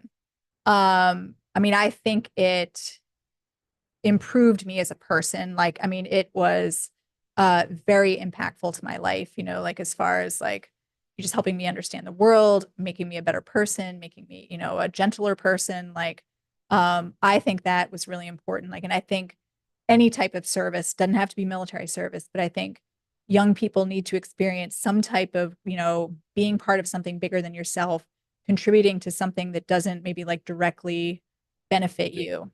20 years, that's a hard Especially, you're going to get a tech startups and all this exciting stuff out there. I'm like, I might have rather started that at 30 instead of 40. Yeah. So I joined right before September 11th. And so I was a lieutenant when September 11th happened. And then I was a platoon leader in the initial invasion into Iraq in 2003. And those were unparalleled adventures. I mean, they were very hard and sometimes tragic. But I mean, just unbelievable experiences with incredible people. And I definitely would not trade that. Like, and the retirement is nice now. Yeah, also. that's one thing now. Like, I really don't know a clue how the new retirement works, but it just seems like it is not worth it to retire 20 years now with this new retirement. I mean, I don't know. It just seems like it's not worth it anymore. Right. And I think as night, and I'm benefiting from the, work 20 years and then have your retirement start. But there's a lot of value in a blended system because and you're not just having, it's like all or nothing, like make it to 20 or you get nothing. Like, it's helping people be more in control of their fate. I mean, people have the discipline to do that though. Basically, the E4, like I'm gonna. So you want me to choose between spending $50 in a club and a case of beer versus my future? I think beer wins every time. Right. And I think that's where like leaders have a responsibility to like try and, say like, hey, these are some decisions that may not seem important now, but here's where it will, positively benefit you in the long run. And then like, turn it over to the 18 to 24-year-olds to make the choices that they make. Yeah. So next, let's go back to no one left behind. Yeah. On that one, can you do a deeper dive, like how it got started, what you're focused on now with the business for it? Yes, absolutely. So No One Left Behind started in 2013 when our founder, Janice Shinwari, arrived here to the U.S. on the Special Immigrant Visa Program. Janice had worked with the U.S. Army for years. He had saved several soldiers, several soldiers' lives. And when he arrived, his unit that he had worked with had raised some money for his family, but he experienced what I think a lot of folks experienced, particularly in those early days. Like he arrived and he thought like, okay, I served with the U.S. military, like was eligible for this visa program. Where are the programs that like benefit, like my type of community to like help us, get restarted here? And there was no programs at the time. So he founded No One Left Behind with the money that his army comrades had raised to help him restart his life here in the US. Um, and for the first several years, uh, we were involved with advocacy for the special immigrant visa program and resettlement. And then it was only during the events in August of 21 that evacuation became a very important pillar as well. And the next, the same thing for Create AI. How it got Yeah. started, what you focus on now, and the big dream vision for it going forward, so to speak. Yeah. So Accrete AI started in 2017. Our founder and CEO, Prashant Boyan, came out of the financial sector. He was a quant. He was a high frequency trader, and was looking at trying to solve that problem of like, how can I or a trader like me absorb massive amounts of information and make very, very fast decisions where like a second or less than a second is will give me an edge over, somebody else. So that's how Accrete started. And he has experience in like, creating software products, starting companies. In 2019, they looked at competing for a government contract and realized that, all right, the competing, and like the government acquisitions process is this whole giant monster of its own. And then in 2020, they decided to start the federal side of the business to be deliberate about pursuing the government as a customer, in addition to having our commercial products. One of our first successful products was with the music industry. It was called The Vibe. And what it looked at is, you've got hundreds of thousands of videos, being uploaded maybe every hour now to the internet, through all different types of platforms, being followed by real influencers, regular people, bots, who knows what. How could a record label or a talent scout sort through all that and find someone that is actually trending? Like key influencers are saying this is important. This isn't just a bot farm that's following them. How are you finding, talent in all these things all these videos that are being uploaded, so many times a day? So that was the first product, and that's kind of what some of our other products have grown out of. The federal team stood up in 2020. We competed through the Defense Innovation Unit, and got a grant through them, or were awarded some money through them to build this prototype that became Argus Supply Chain. And we were one of the first companies where that became a full-on production contract for the government. Yeah, I remember the first time I learned that people could buy followers. It blew my mind. Like, Oh yeah, yeah, like how is that not illegal? some bot farm in Estonia. Yeah, Like, how is it not illegal or yeah, unethical, right? yeah. It blew my mind. So next, talk about how you take care of your health with the add-on complexity of being a 20-year Army veteran, with all the mental stuff we go through and the physical stuff we go through. Talk about how you take care of your health, whether physically, mentally, spiritually, whatever you want to talk about. Yeah. It's you realize like how much that increases in importance like as you start to age. For me, I would say like mentally and physically, the farm is what really grounds me. And whatever a person has, whatever hobby like brings you a lot of peace, but also like for me, it's a physical outlet. Like I'm doing all the work on the farm. Like, no, I'm not there this week, so my parents are doing all the work on the farm. But also just the peace that comes with like, to me, being with animals is incredibly relaxing. And like I said, it's also grounding. Like, I might be stressed out from work or no one left behind, and then just, feeding the horses late at night, and tucking them in, really keeps me like focused and in a good spot. And then, I think for veterans, staying abreast of like the health issues that are developing, particularly for those of us that served in the Middle East and Iraq and Afghanistan who may have burn pit exposure. For me, I've had a type of skin cancer, it's a more benign type, since 2008, that is constantly being treated. New patches of it are like found. And I believe it's related to burn pit exposure. So just staying on top of those types of things, and really taking your wellness as like something that you are actively doing for yourself, like to increase your quality of life. Yeah, I know one thing. Like when I was in the military, I probably did some stupid stuff. Like like one time I did a road march for the from us a broken foot, Right. And Yeah. I'm like, now you think back, what the fuck was I doing, right? You're paying for that now. Yeah, I am. Yeah, you gotta be. You can't be a punk, especially also like you can't do stuff to your people not doing it Right. right. And man, I don't. I mean, that mentality is good, I think, to an extent, but man, it's like something has to change. Maybe it has changed. I've been out for a long time. It is hard on the body. I mean, that is a line of work that, I mean, breaks people down. Like, and it is, the immense physicality involved with being in the military, particularly in deployed environments, where you're like wearing a lot of body armor, like you're in uncomfortable situations, like, so yeah, it breaks the body down faster than maybe perhaps, someone who wasn't in that type of Yeah, environment. I'm a big believer that if anyone does like 3 or 4 years, they should ought to make it 30%. Like Yeah. even if they did, if that's the 5 days a week running on cement for 3, 4 years, Right. Yeah. you get 30% of your that, right? your joints at 40 are going to be the joints of a 70-year-old. So, Yeah.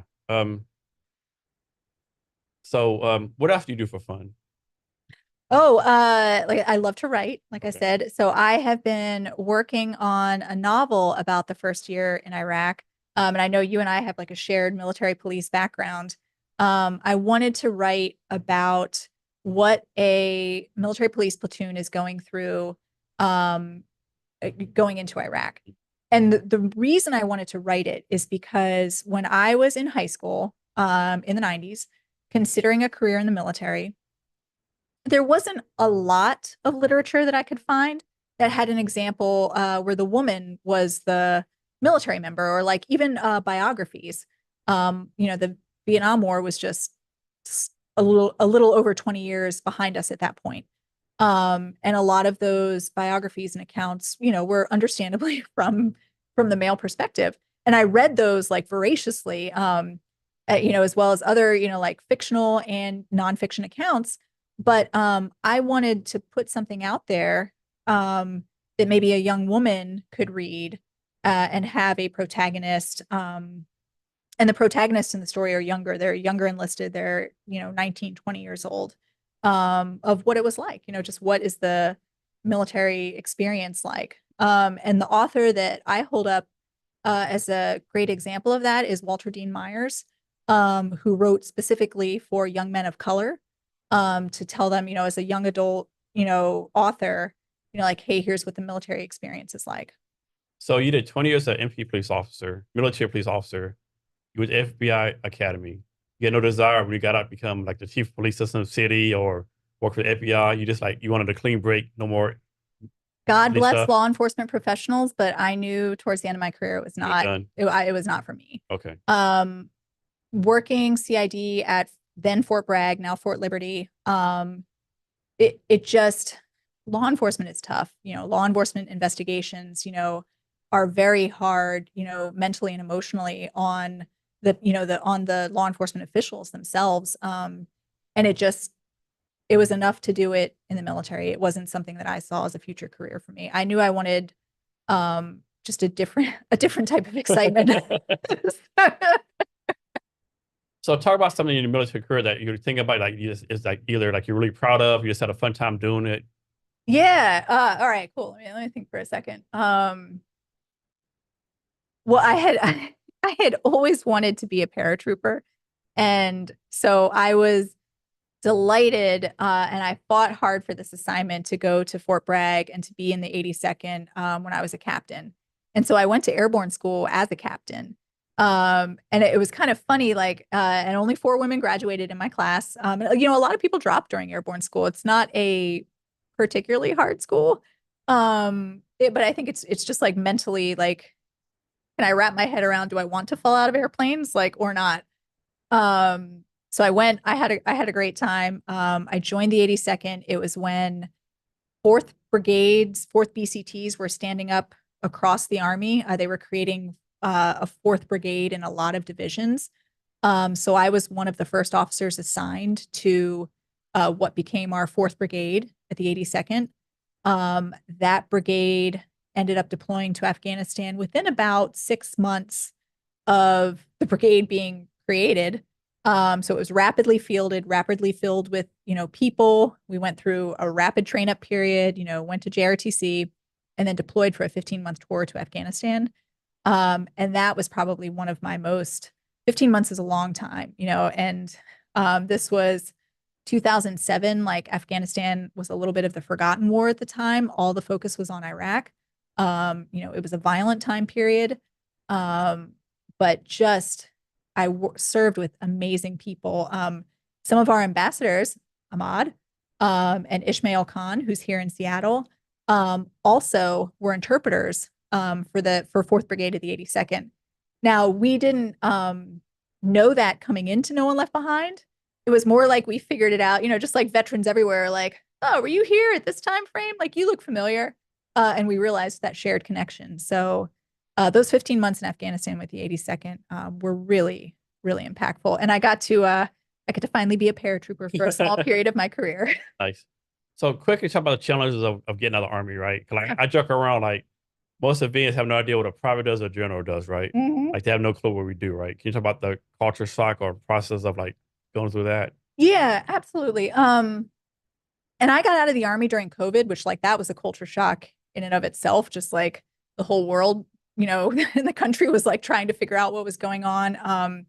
But it made job interviewing and all those things like an extra level of challenging.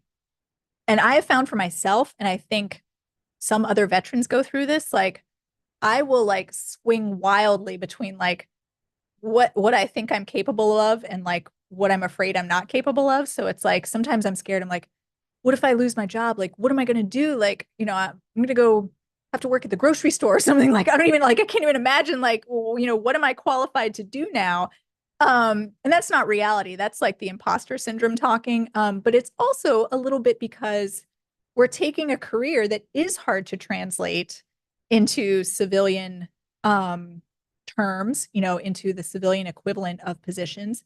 And it's like, well, how do I do have 25 years of work experience now? It feels to me, because I've only been out for a few years, that I only have a few years of work experience, but that's not true.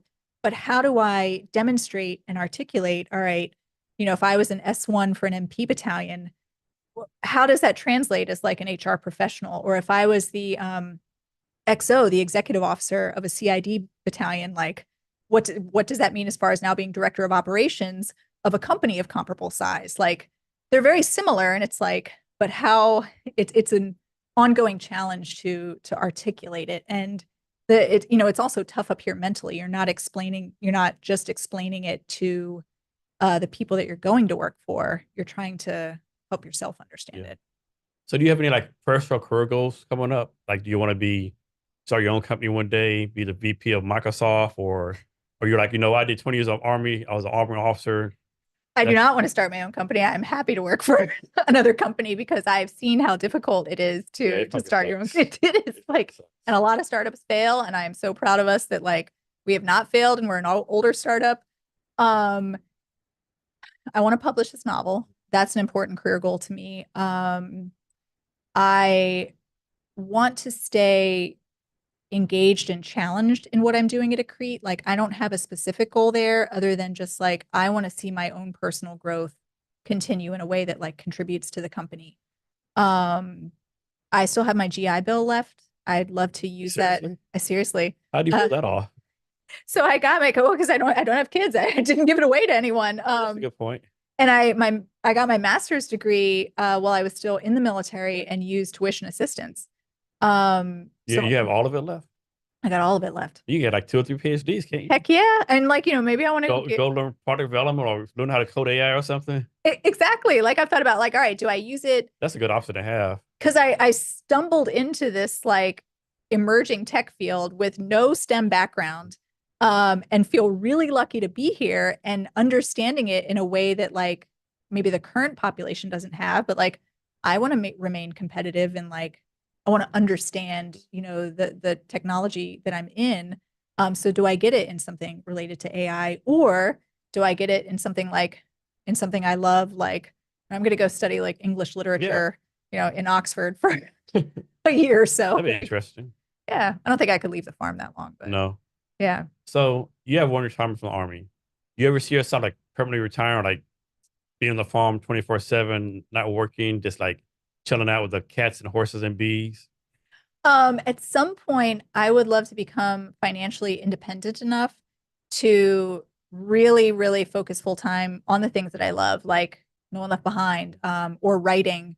So that would mean having you write enough passive income or retirement or savings to do that. I'd also still like to travel a lot, so that means like paying for help at the farm. But yeah, I would. I don't want to work in an office until I drop dead at 90 someday. Yeah. Like I want to like have adventures like in the last few What's some decades of of your life. what's like a place you want to travel to you haven't been to yet? I really want to go to Scotland and I want to go to Mongolia. Mongolia? That's Yeah. So there is a horse race that takes I think place I've in heard of this. Mongolia. Yeah. I think I heard of this. The Mongolian Derby. Yeah, yeah. And you have to apply and it costs like $15,000 to enter. But it takes place over a number of days and you're riding local horses. And so it's really, adventure tourism. That you don't win anything from the horse race other than maybe like a little bit of notoriety for the people that follow those types of Yeah. things. But it's more about the experience.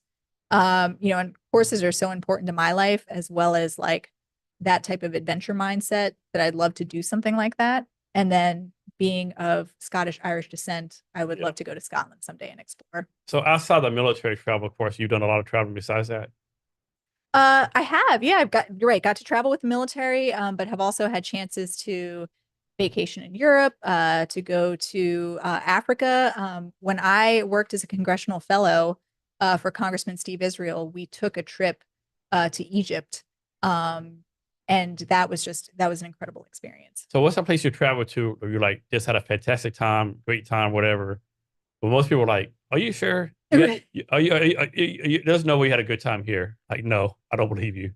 Okay, so it was with the military. So I don't know if that counts, but my first deployment was to Djibouti, Africa, and I actually didn't know that was a country in 2002 when they told us we were deploying there. Um, and that was such a different experience for me. And meeting, so the German military has had a presence there for years, and so has the French Foreign Legion. As well as there's now a lot of like Chinese and other Middle Eastern influence in Djibouti. And understanding why that was an important, place in Africa and like what, is a deep water port.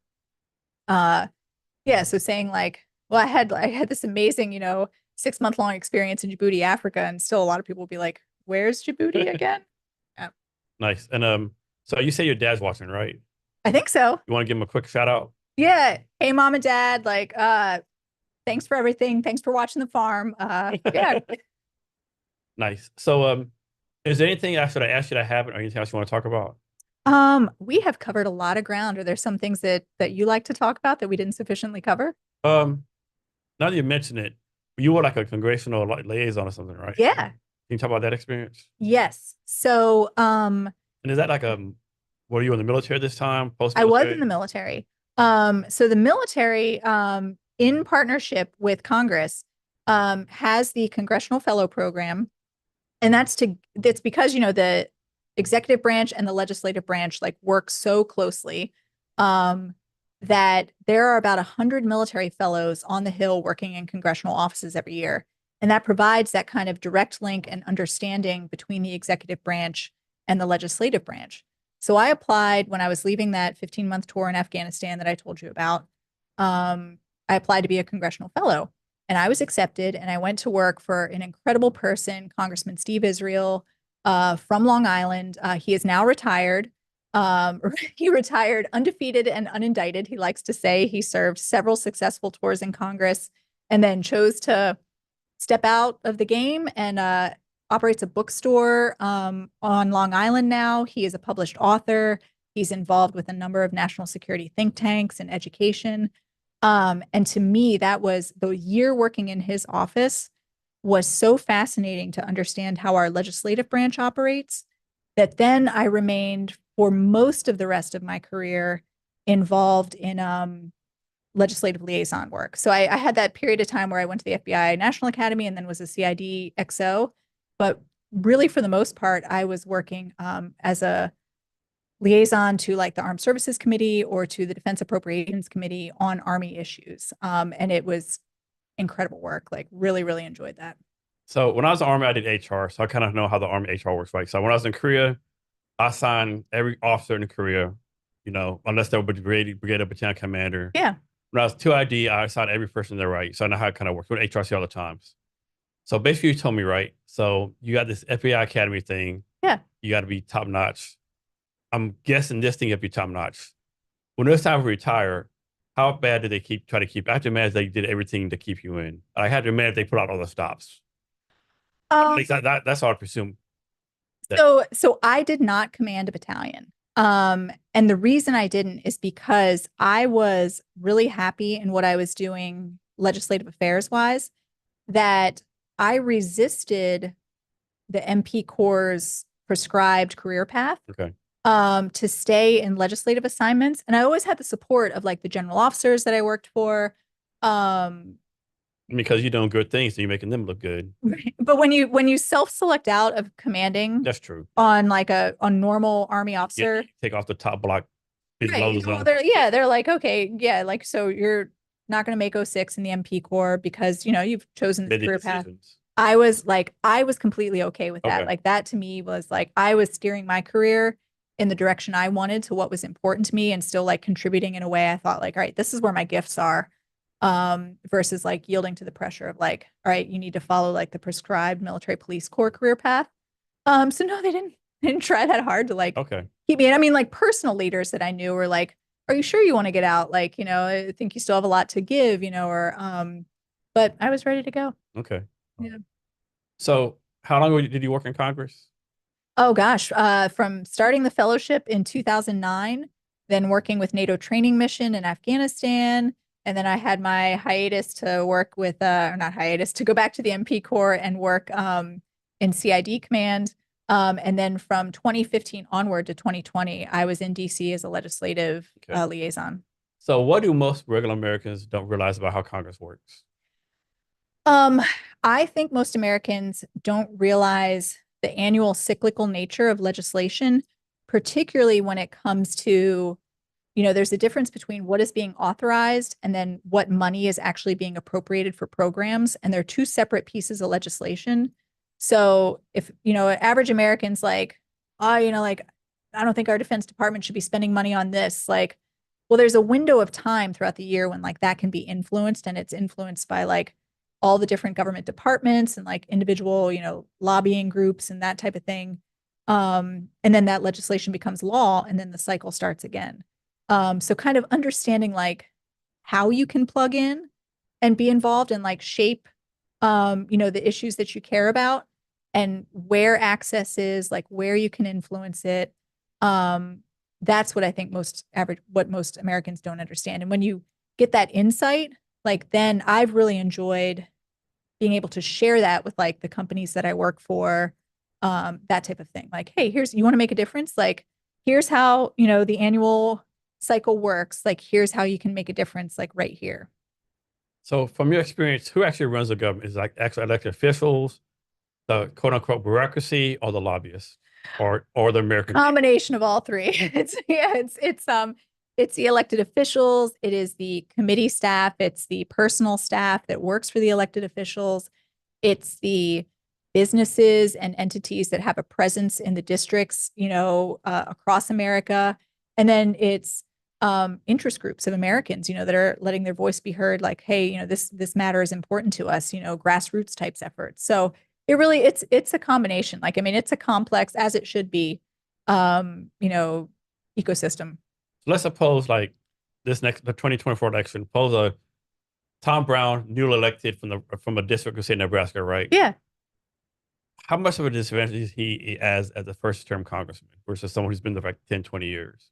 So, and this is the reason that that the congressman I worked for, Congressman Israel, mentioned one of the reasons he retired is because the 2-year term of a congressman is so short that you're really going into like active fundraising and reelection efforts within a year of that term. And the money raising cycle and the cost of elections and reelections is so exhausting that yes, an incumbent or someone who has been there for many years and already has those established relationships, those established, donors, that type of thing, like that sphere of influence, like that's a position coming from a position of power versus someone who's like starting, from scratch. Like, and so it is a shame, I think, that so much attention for elected officials has to be placed on reelection and fundraising versus serving the districts that they represent. And I think many of them are fed up with that. Like they would much rather be doing the work of running the country and, helping their districts that they represent. And instead, our political machine, has people endless cycles of fundraising and reelection. And then obviously, like, I could be wrong, of course. You have to think you're fundraising right. And someone says, give you $20 million. You can say all you want. It doesn't affect your decision-making process. But it has to be in the back of your mind, right? I mean, it's has. I think it's just human nature. Someone gives you $20 million to say, hey, I'm not telling you to vote, but I am your big supporter. And if you voted this way, it'll help me out. I'm sure they'll say it like that, of course, but Let's pull out this on this thread a little bit. Like a company, because there's individual campaign restrictions and what you can donate, but like a PAC or something, gave a member a large donation. And why would that be? It's because, they represent, a certain industry in the district, and maybe it's a defense industry that builds tanks, we'll say, or something, some large piece of equipment. They were able to give that amount of money, and they chose to give that amount of money because they are a big, influential factor in the district, whether it's a lot of employment, a lot of, revenue for the district. So of course, you're right. Then that's going to shape like, well, I need to keep this production line open in my district because it's providing like thousands of jobs to the people in my area. Like it's what, sustains this district. But what if the Department of Defense's priorities shift and they're like, oh, we don't need that many up armored vehicles this year. Like, so we're just shut that production line down. Like, we don't need those vehicles. Well, like, you can't shut down a manufacturing production line and then just like stand it back up again. Like, you have to keep it going. That's the kind of dilemmas that they face. And also too, I'm cynical, so I'm sure this goes on. Like back to scenario, a donor says, "Hey, remember the $10 million I gave you? They don't do it like I want. It's going to go to your opponent, right?" Like I'm sure that happens, unfortunately. Right. I guess those are those choices that they face, and it's like what kind of trade-offs. The dirty part of politics. Everyone wants to think we're living this like fantasy world where the best ideas win, and all that kind of stuff. But it's not the real world, right? Yeah. You ever miss working in Congress? I'm really happy with what I'm doing now. But there is something exciting about being involved in like the operation of the country. So I don't quite miss it, but I really value the experience I had there. So back to No One Left Behind. Is the plan is always to stay focused on that? You think I'll ever expand to other immigration things or any other items? You just only stay focused on what you're doing now? So we want to stay focused on the special immigrant visa program. Right now, that is for Afghanistan and Iraq. And we understand that, like, let's say the US withdrawals from Iraq, we should probably plan for, not we should probably plan, we are planning actively for what if we suddenly have a large population of Iraqi interpreters coming here? Right now it's just, 50 or so every year. But we want to see this become a global program. So wherever the US deploys and works with interpreters and, local nationals from a country, like let's, Syria, Yemen, we want that program to expand to cover those folks as well. One thing I don't think most Americans realize how many countries we're in the military, right? Like they have no clue like where we're at or like they have no clue at all, right? I think it was surprising to people when we pulled out from Afghanistan. Like a lot of people were like, I did not realize we were still there. Yeah. I thought we killed Obama like Osama. What are we still doing? Yeah. What are you still doing here? Yeah. Same with Iraq. There's still a US presence in Iraq. We pulled out, right? Right. Yeah. Yeah, I don't know. Yeah. Anything else you want to talk about? No, this was wonderful. Thanks for the chance to come on and talk about these things. So if we get out of here, can you give us any last minute wisdom or advice or anything you want to talk about? Oh gosh. Focus on putting good into the world, like whether, it's what you're working on that you're passionate about, areas like No One Left Behind for me, which is where I feel like I'm really making a contribution. But yeah, I think a lot of happiness can be derived from like feeling like you're making a difference. And finally, how can people reach out to you either for No One Left Behind, a Crete, your city council person? What's the best way for people to reach out to you? Yeah, absolutely. Well, I always encourage people to go to the nooneleft.org website, and you can find all types of information there about like the advocacy efforts that we talked about. You can make a donation there. I've got a link there to my bio, and so you can reach out to me or any members of the board and staff there. Or you can go to the accrete.ai website and see about our really exciting artificial intelligence technology. Yeah, or come visit me in Stevens City, Virginia. Thanks, Mariah. I really appreciate your time today. It was great to meet you. Thanks for this. To our listeners, thank you for your time as well. And remember to be great every day.